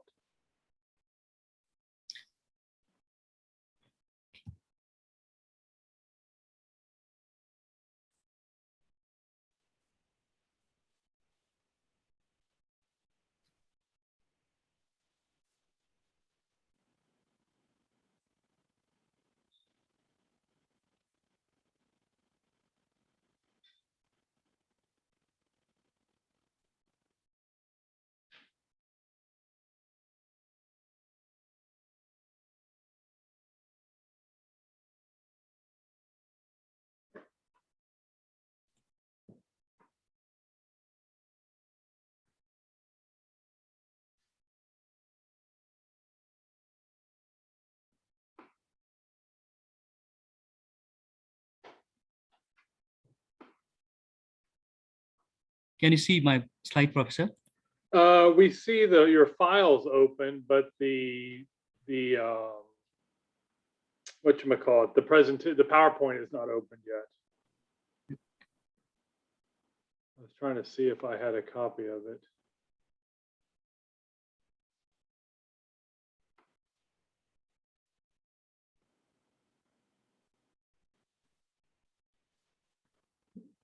Yeah, Pema, I see the file. Oh, there we go. Oh. Can you see it, Professor, now? No, it stopped sharing the screen. Oh, sorry for that, Professor. No, you're okay. You're okay. I was trying to open the one that Chip sent me, but it needs a password. Are you able to get it open, Pema? Not yet, Professor. Okay. Actually, my screen, I can't even open my camera as well. So can you see now, Professor? Yes, it is back.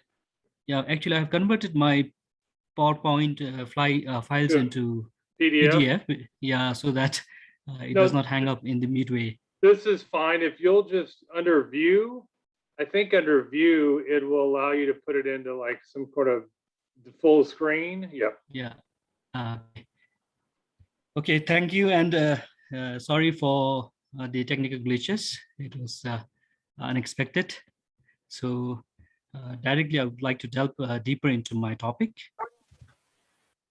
As said by my colleagues in their earlier presentation, that the white-bellied heron is listed as a critical endangered bird species by the IUCN, owing to its critically low population size.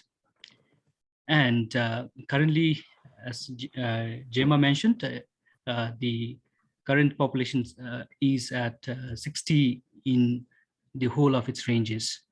So it is quite grievous to express that currently the white-bellied heron is engulfed with a looming extinction risks if we do nothing or less to save their remaining population.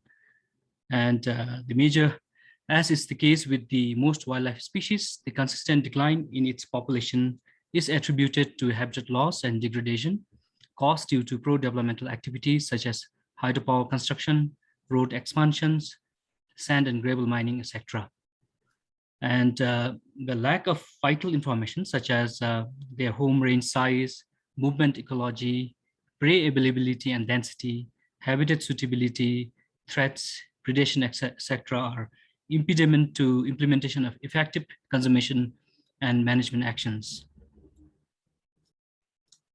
There is a pool of research being done, and it says that nest predation is the direct cause of nesting success, nesting failure, as well as reduced nesting success.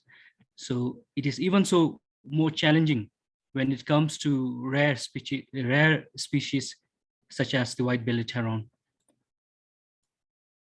Let me take you through the brief description on their breeding ecology.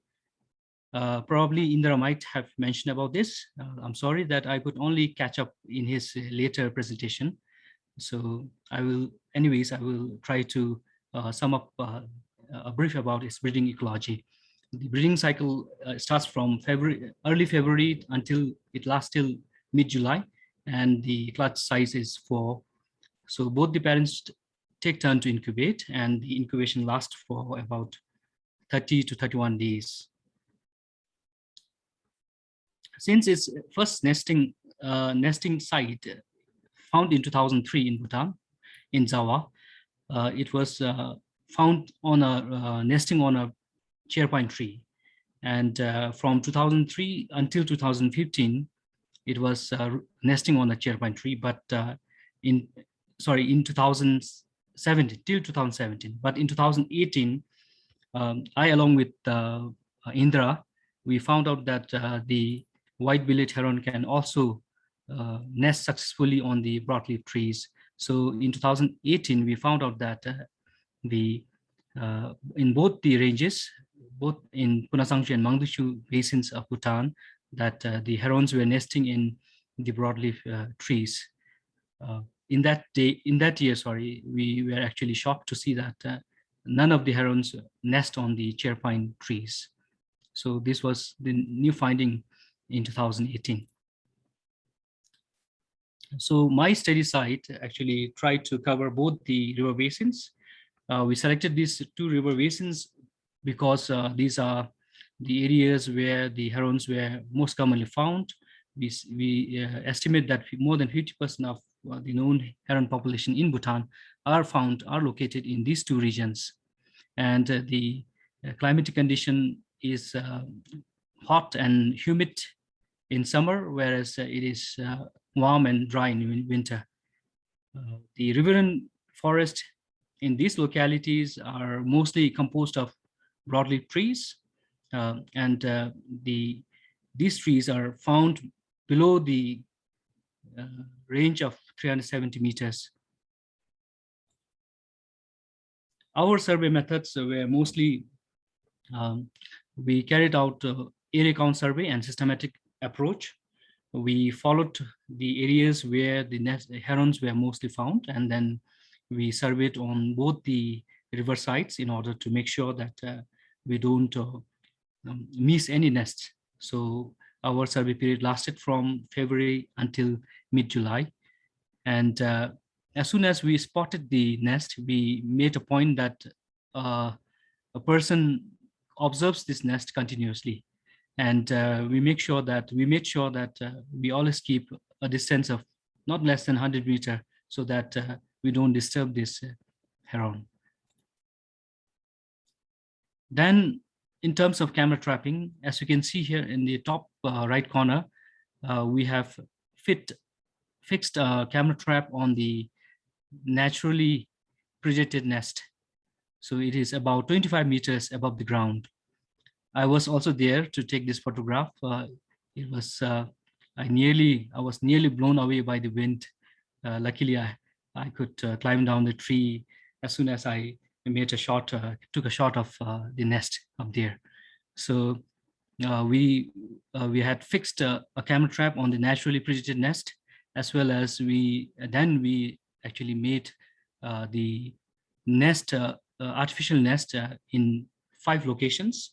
And we kept the camera traps for 76 nights.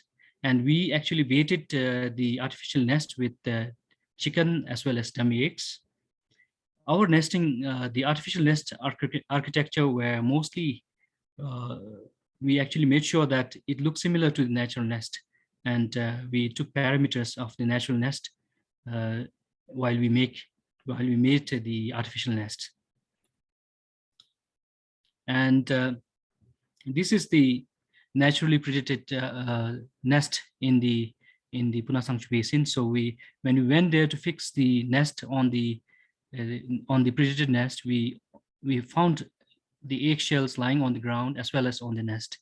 And next day, when we went, actually we took out the SD cards only after 14 days. So we found out that the date was the very next day that this mammal called Himalayan Masked Civet called Paguma larvata has actually come to this nest, and then again it has actually predated on the chicken nest.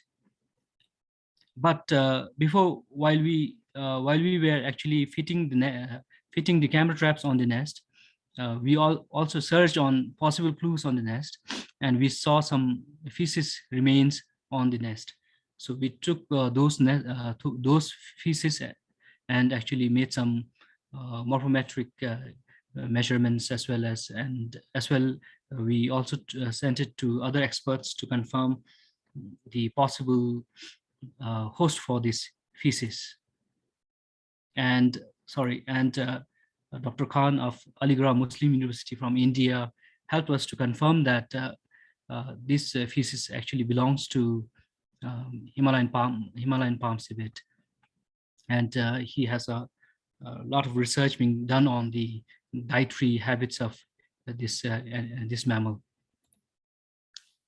And from our other artificial nest, we could also found out that there were different varieties of birds as well as small mammals trying to predate on the dummy eggs. And we could actually find out about 7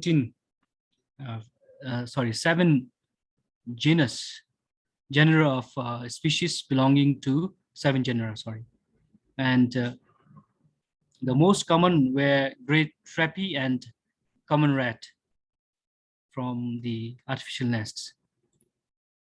These are some of the sample photographs that were taken out from the camera traps.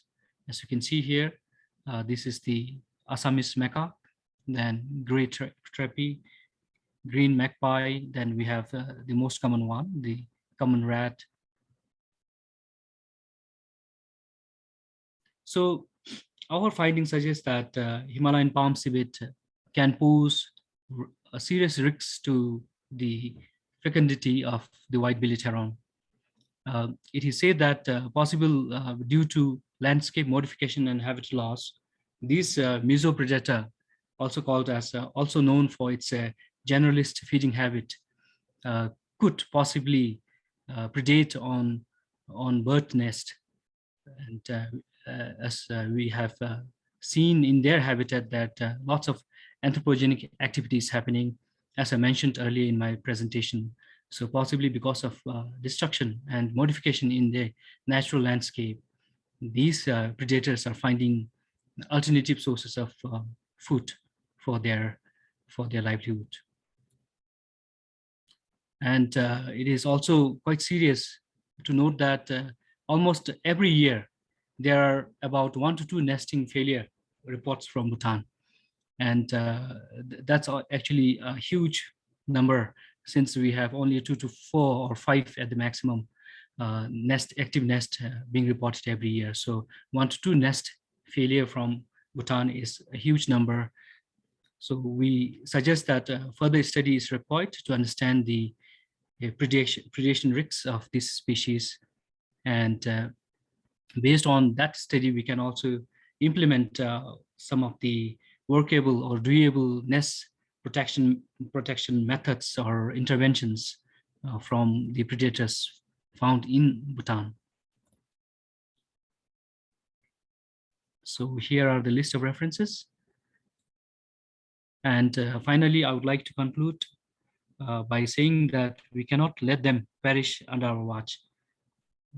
And with this, I would like to conclude. Thank you so much. Excellent.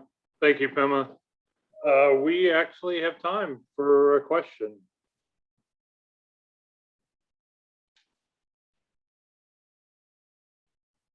Anybody? Yes, I'll just chip in for a minute. I think it was very good thinking of you to make those false nests to see what kind of predators are potentially going to be a factor in the white-bellied herons. That was very ingenious of you, Pema. Great work. Thank you so much, Dr. Chief.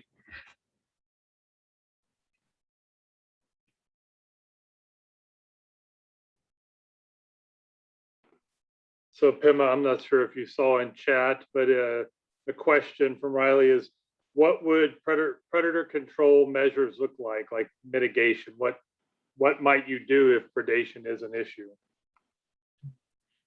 Thank you for that wonderful question.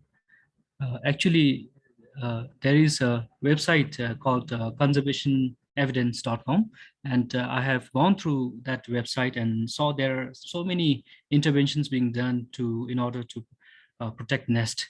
So some of the, I think, interventions that we in Bhutan can also do is probably we can fence the active nest before the birds even actually lay the eggs there. So we can have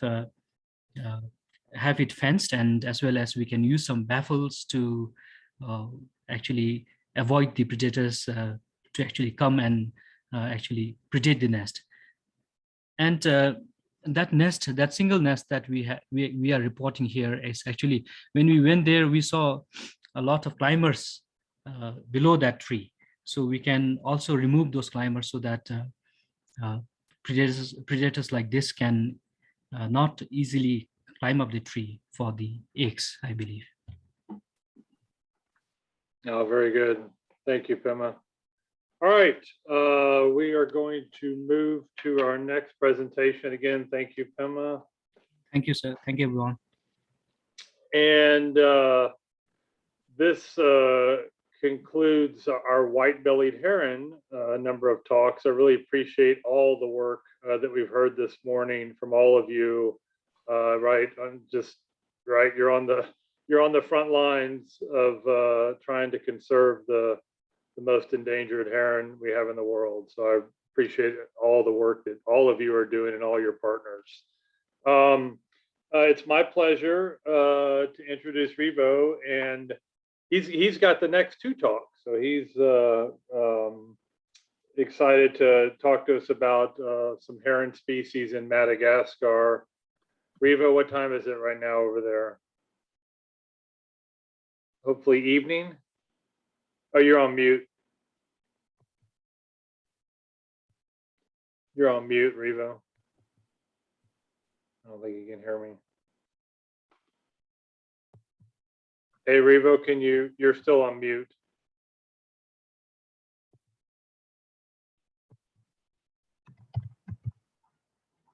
There you go.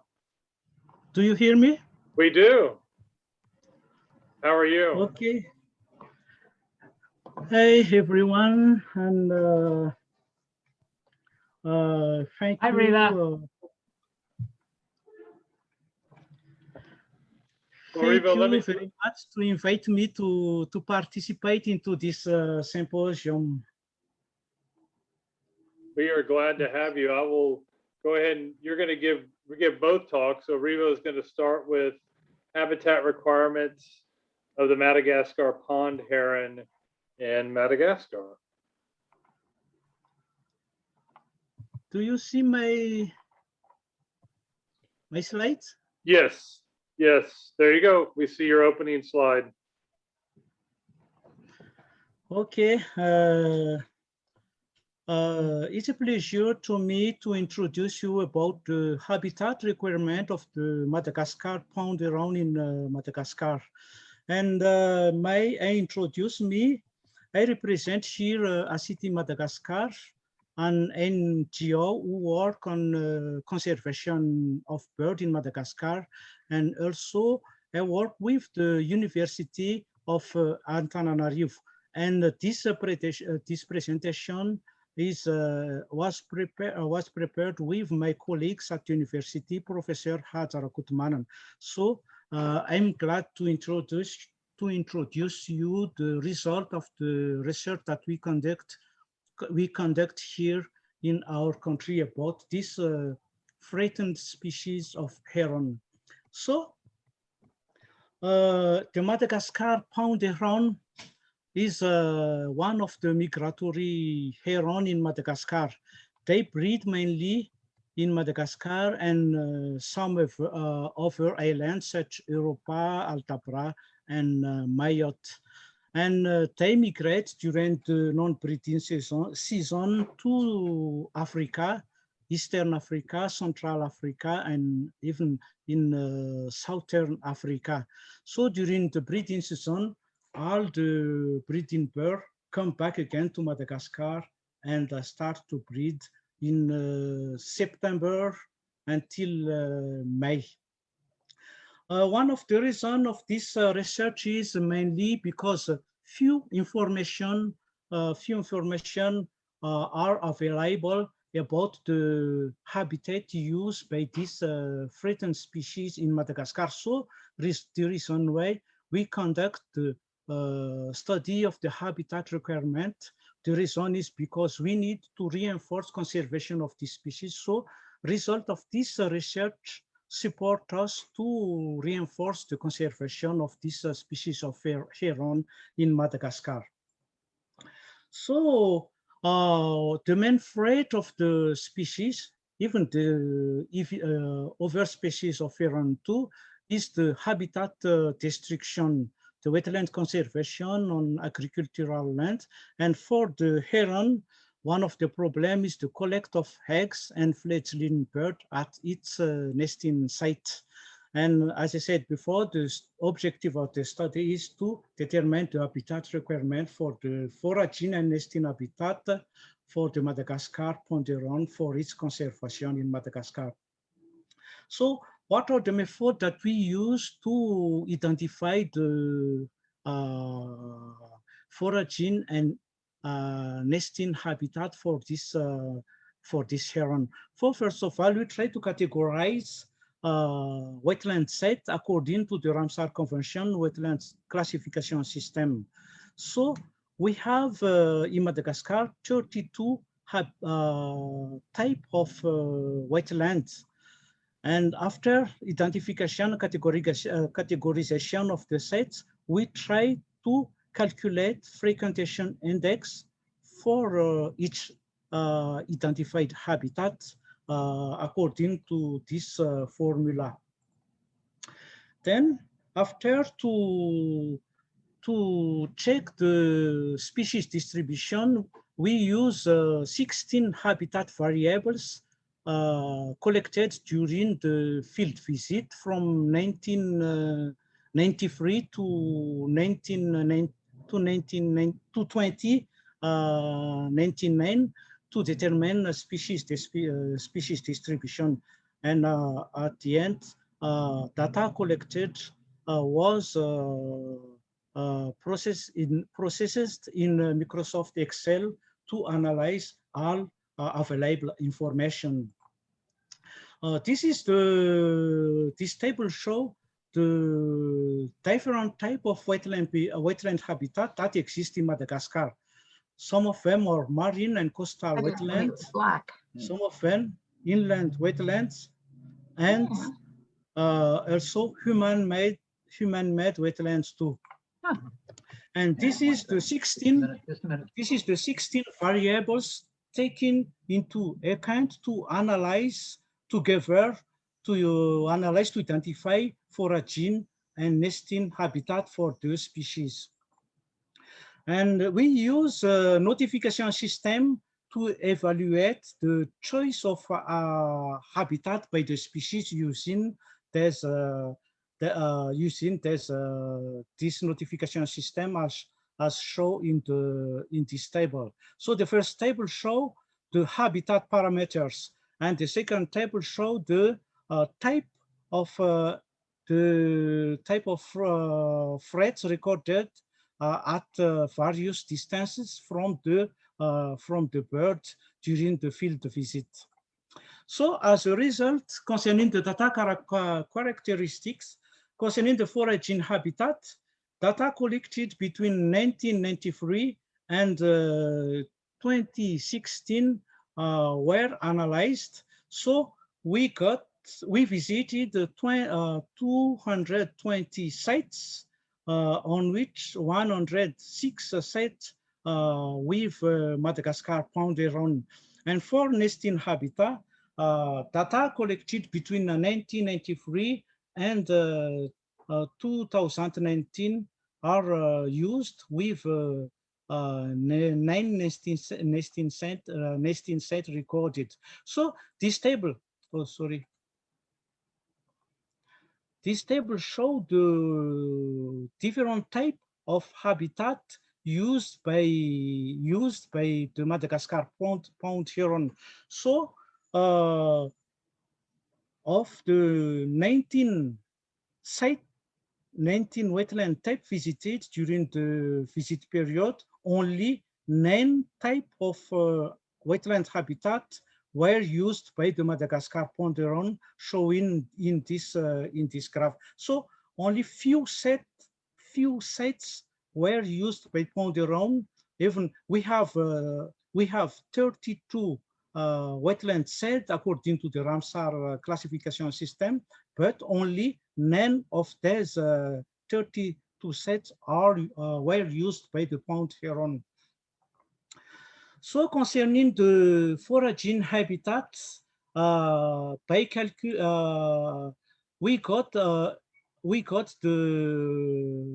frequentation index of each type of habitat. So according to the analysis, the lake showed the highest level of frequentation index. So that means that the lake is the preferred type of habitat used by the Madagascar pond heron, followed by the rice field with 1.06 as an index, and in the third place, the river with 0.5 index. So the signification of this result is that the Madagascar pond heron has a preference to lakes, followed by the rice field and rivers, and marshes and so on and so on. So the Madagascar Pond Heron is a lake specialist according to the frequentation index that we got through the formula. Concerning the choice of foraging habitat, using the principal component analysis to the 10 habitat factors on foraging habitat, 40% of information is explained by the two first factors. The first factor is the water. Oh, sorry. Sorry. The first factor is the water vegetation cover, and the second factor is the number of Madagascar pond heron. So the number of the Madagascar pond heron at one set is linked to the watershed vegetation cover and the watershed vegetation height, and inversely correlated to the altitude and aquatic vegetation cover. And it is weakly influenced by the salinity of the water, the number of subhabitat, and the size of the site.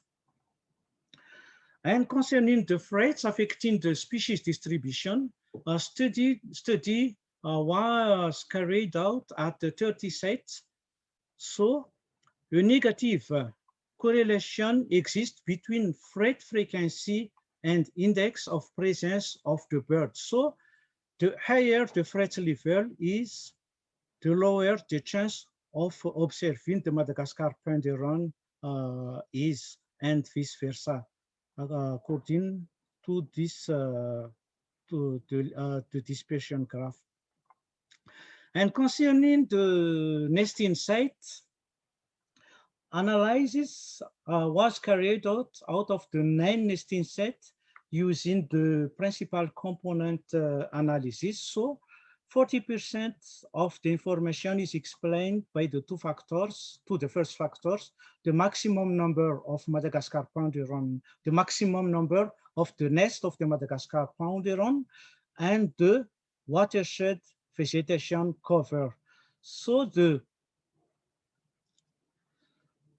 number of the nests at nesting site is linked to the presence of the islet at the site and the height of vegetation at the watershed vegetation cover, and inversely correlated to the altitude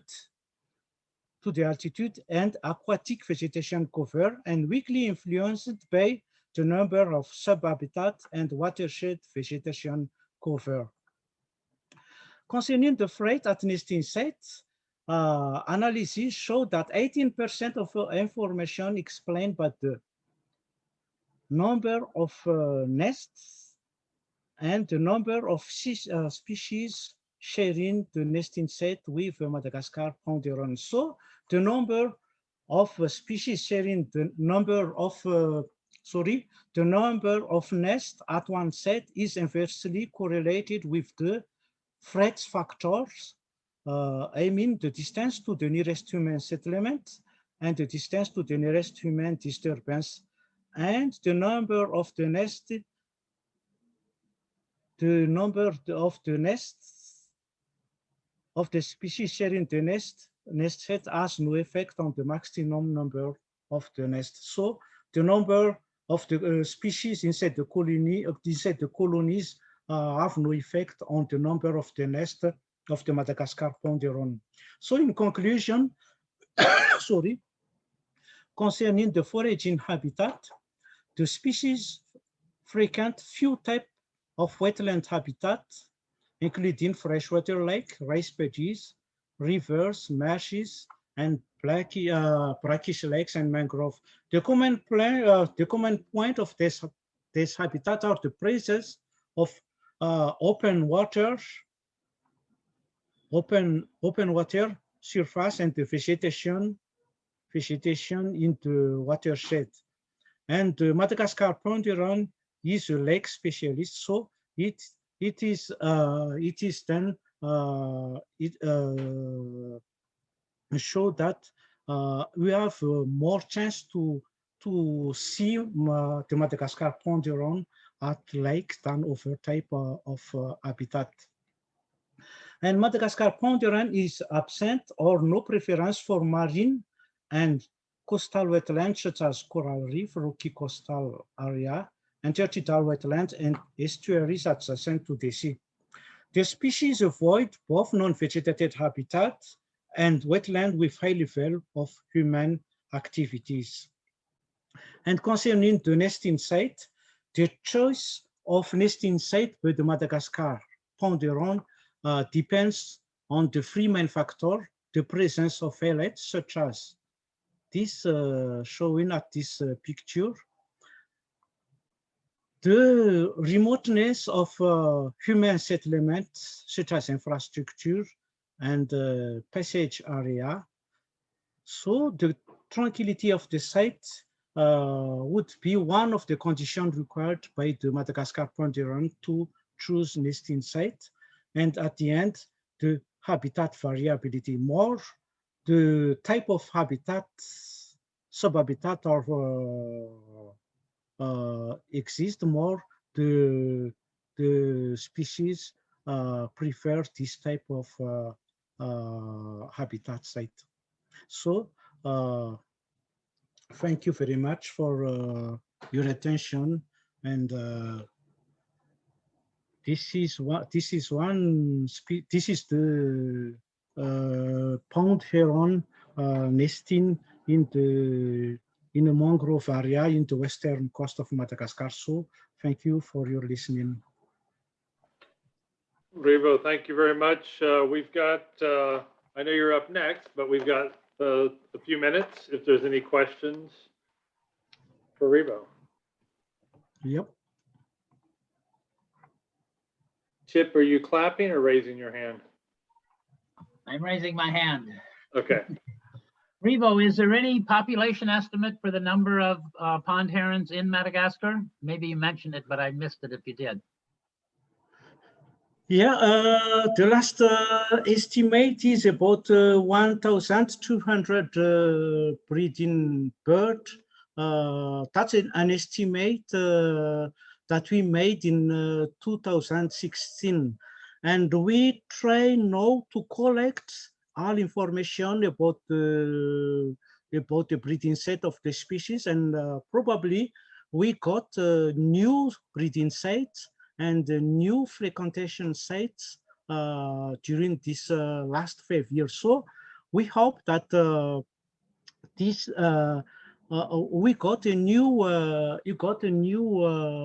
population trends of the species according to the information that we collect during this 5-10 past last years. This is a species that had quite a large colony right in your capital city in Madagascar, but now has been wiped out of there. Is that correct? Is that, my memory served me correctly there?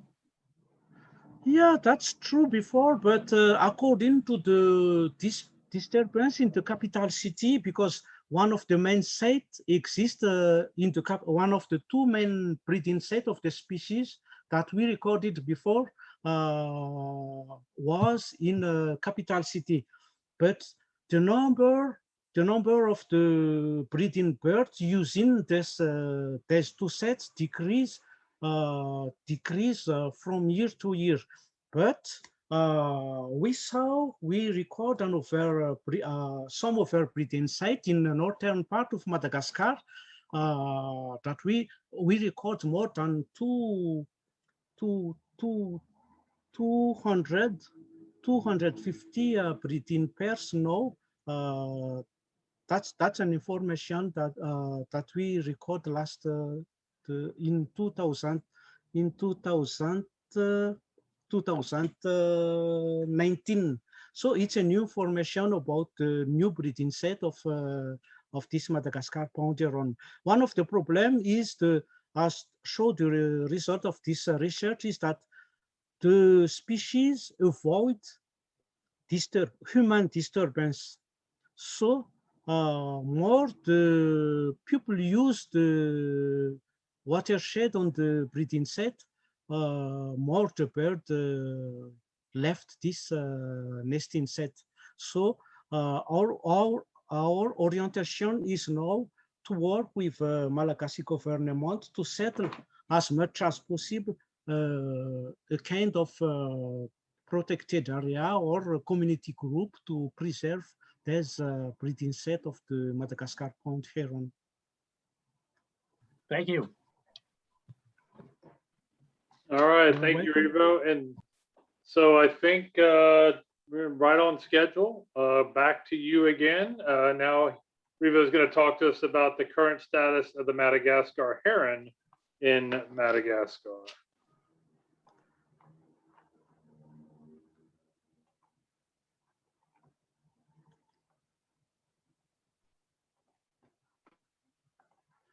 Okay, thank you. My second talk is about the current status of the Madagascar heron Ardea ambuloti in Madagascar. This species is the species. This is one of the largest heron species in Madagascar and one of the neglected species. One of neglected species too in our country.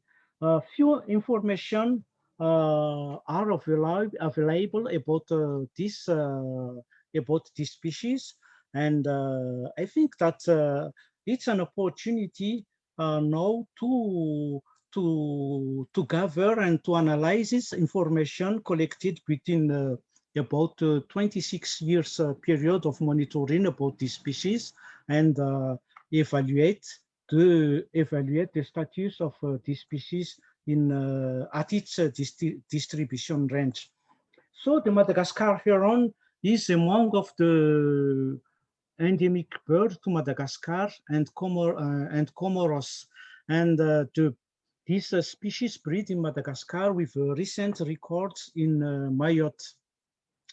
And the Madagascar heron occurs mainly to the west and the high plateau of Madagascar with high concentration along the western part of Madagascar. And few information are available or few or none information are available in the eastern part of the country.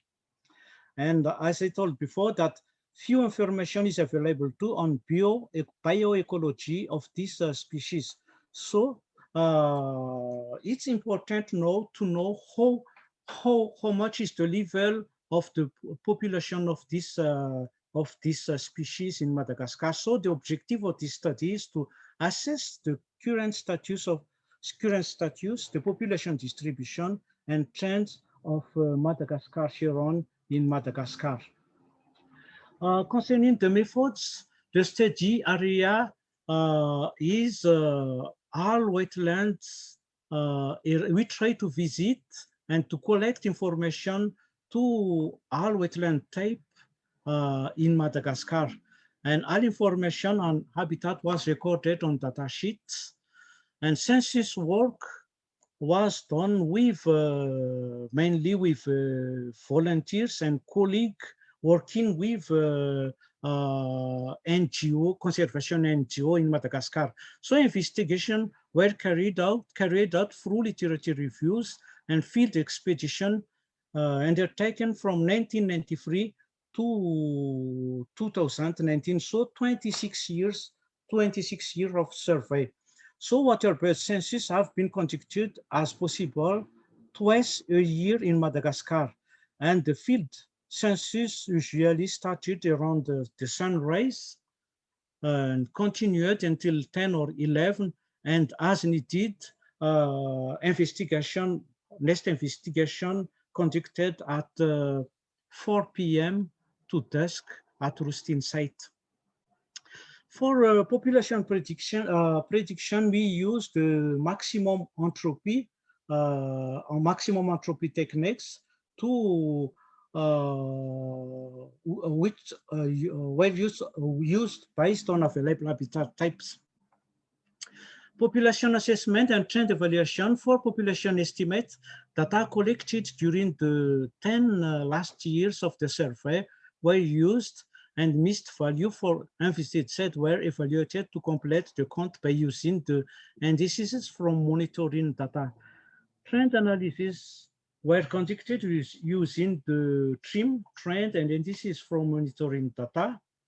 And we use this TRIM software to analyze data collected during the 26 years of monitoring in the country. As a result, 483 records of Madagascar heron are collected at 116 sets all around the Madagascar during the survey period. And Madagascar heron breed solitarily or in colonies with other species of heron. So these photos show an nest with 2 young birds in the western coast of Madagascar above trees nearby mangrove area. So the species breed all year, but highest records was seen between September to January. Concerning the distribution, the species occurred in wetlands through Madagascar, but its abundance varies according to the region. More widespread in the western area of Madagascar and central in some central part of Madagascar, and absent in the eastern and in the eastern part of the country. So the bird occurs to all type of wetland habitats like river and so on, even marine habitat. We can we saw Madagascar heron using marine and intertidal mud area on the coastal area of the country. Concerning the population level, during the census period, the number of recorded birds varied from year to year as shown this graph. So the maximum number recorded happened in 1993, and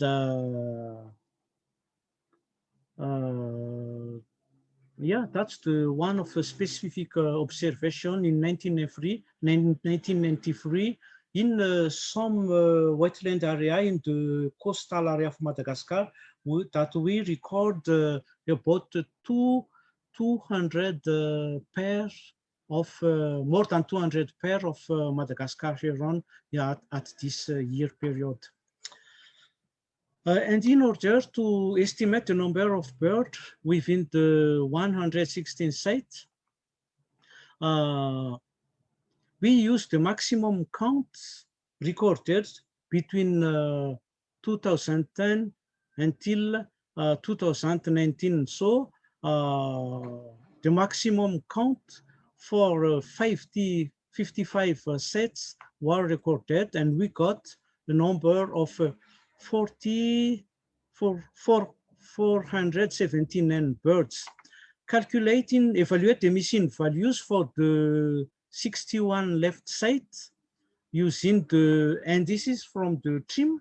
So we got 166 birds. So we got a total of 645 birds.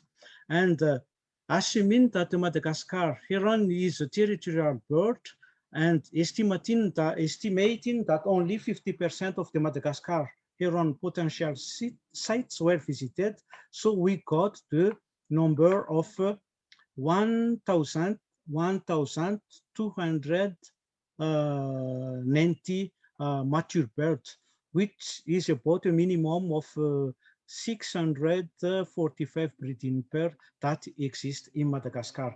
And one of the observation is that about 59% of the recorded bird was recorded inside the protected area, the system of protected area in Madagascar.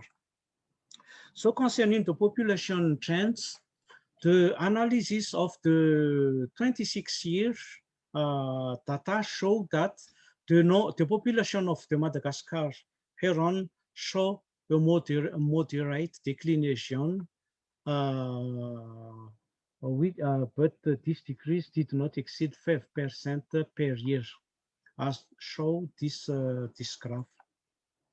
Concerning the threats, the main recorded threats are the habitat destruction, mainly the wetland conservation into agricultural land, forest fire, and so on and so on, and the disturbance at foraging and nesting sites.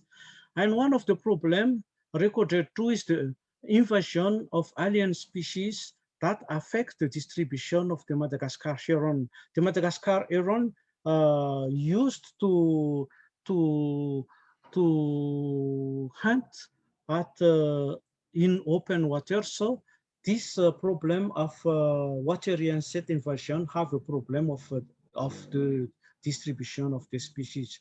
And one of the problem recorded too is the collect of eggs and fledgling bird at heron colonies. And one of the threats, hybridation, question tag, we don't know about it, but this picture show two species, the two species of the heron, the Madagascar heron, with the gray heron use the same nest in some nesting area of the bird in western coast of Madagascar. So this is a question tag about the hybridation. In conclusion, the population of the Madagascar heron remains very low. So we calculated a minimum of 1,250 mature birds left in Madagascar. And the main threat of the habitat, the main threats are the habitat destruction, disturbance, and persecution at its breeding sites. So according to the test results, and the lack of information of about the species, bioecological study are needed to support its conservation within the country.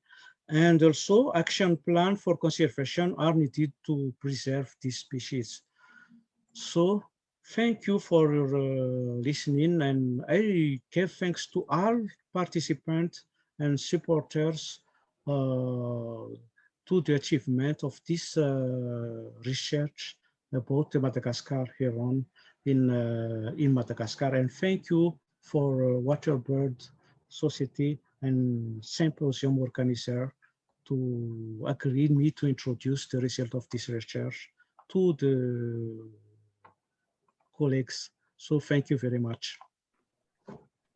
Excellent. Thank you, Rivo. Rivo, there's a couple questions in here in chat. We've got a few minutes. One from Giselle. Why does the Madagascar heron doesn't seem to go on the eastern side of the island of Madagascar?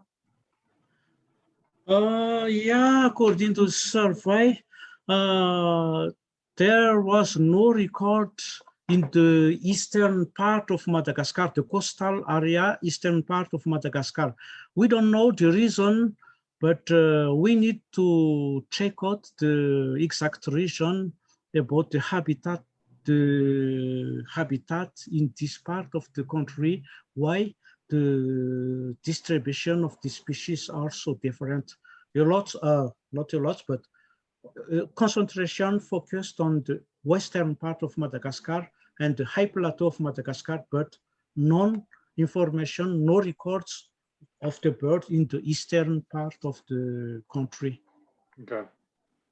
And then Emilian put in here, and I noticed it as well in your presentation about the Madagascar heron and the gray heron. I mean, and it looks like he put in chat that on my yacht that's been seen as well. Is that a growing concern, this potential for hybridization?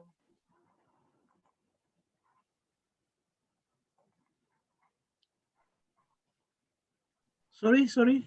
Oh, Rebo, so I was asking about the Madagascar heron and the gray heron, and at the same nest. And Emilian put in chat that he has observed this as well, and so I was curious the concern, for potential hybridization. Yeah, this is it's not only one observation recorded about this fact, but during the period monitoring period, we recorded about 4 nests with the 2 species. So that's the reason why I put as a question tag that hybridization is probably one of the problem, one of the threat of the species in Madagascar. Yeah, interesting. Yeah, thank you very much. And other questions? I don't want to take up if other people have questions.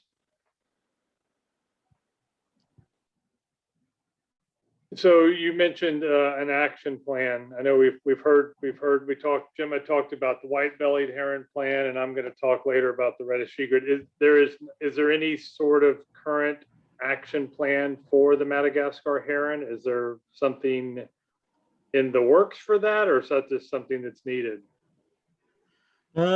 Yes, as I told before that this is one of the neglected species in Madagascar. People have interest on forest bird and some other threatened bird, but information are very limited about the Madagascar heron. So we work now on mobilizing colleagues and university in Madagascar to focus more on this species and try to develop an action plan for this species in the country. Very good. Thank you. All right. Any other questions for Rebo or for any of our speakers from this morning?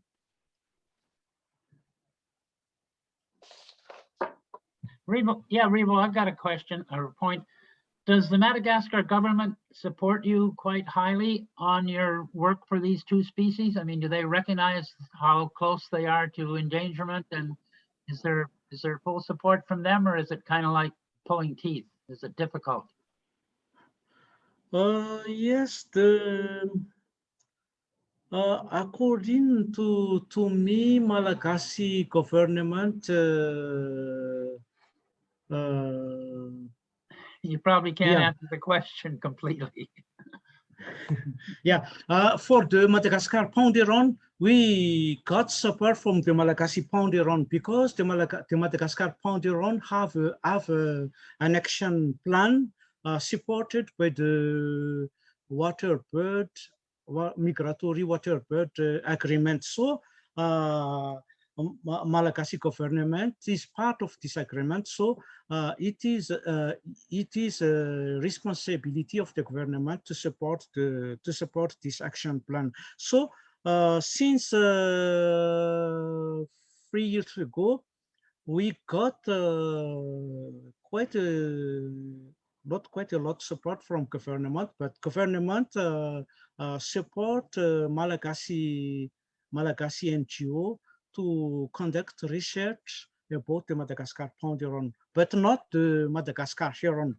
We try now to convince them that even it's not a migratory species, it is one of important species of heron that need to be protected. And one of the positive point is now that both species, more than half of the both species are inside the protected area system. So we try to reinforce reinforce the protection of the protected area to implement the management plan of the protected area. So indirectly, we protect the bird in this area. But for the moment, for the Madagascar heron, we try to to get support from Malagasy government, but no response for the moment. Oh, okay, thank you. You are welcome. All right, thank you, Rivo. I know, just want to thank all the speakers from this morning. And then I know we're all in different time zones, so I'm not going to say you're going on lunch break. Maybe it's going to bed, or I know coming up soon, we're going to hear from Matthew Herring in Australia. So he's still probably asleep and soon to be waking up. But I'm going to put it in chat, but we are coming back for those that are going to join us for the afternoon. We've got more talks from Africa, Australia, and then over into the Americas to kind of wrap us up for the day. But we'll be starting at 1:20 or 13:20 Eastern Standard Time in the US, that is when we're starting up again. Again, go through Drifta, hit the join link, and we'll see you this afternoon. And again, thank you to all the morning speakers. Thank you. And I'll stay on for a few minutes if anybody has any questions before we close the meeting. Thanks, guys. Hey, Kate, thanks for all your help today. No problem.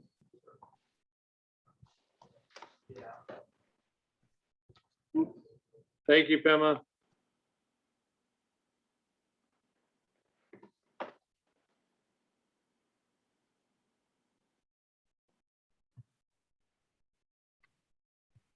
Well, Rivo, before we go, I'd like to definitely, I can email you and we can maybe meet Zoom sometime or email, but I'd like to talk to you further about not only anything the Heron Group can assist you in as far as the action plan, for the Madagascar heron.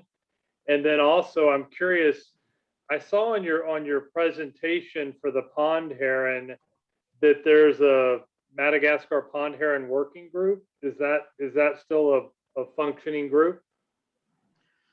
Yes, concerning the Madagascar pond heron working group, it was we try again to redynamize this group.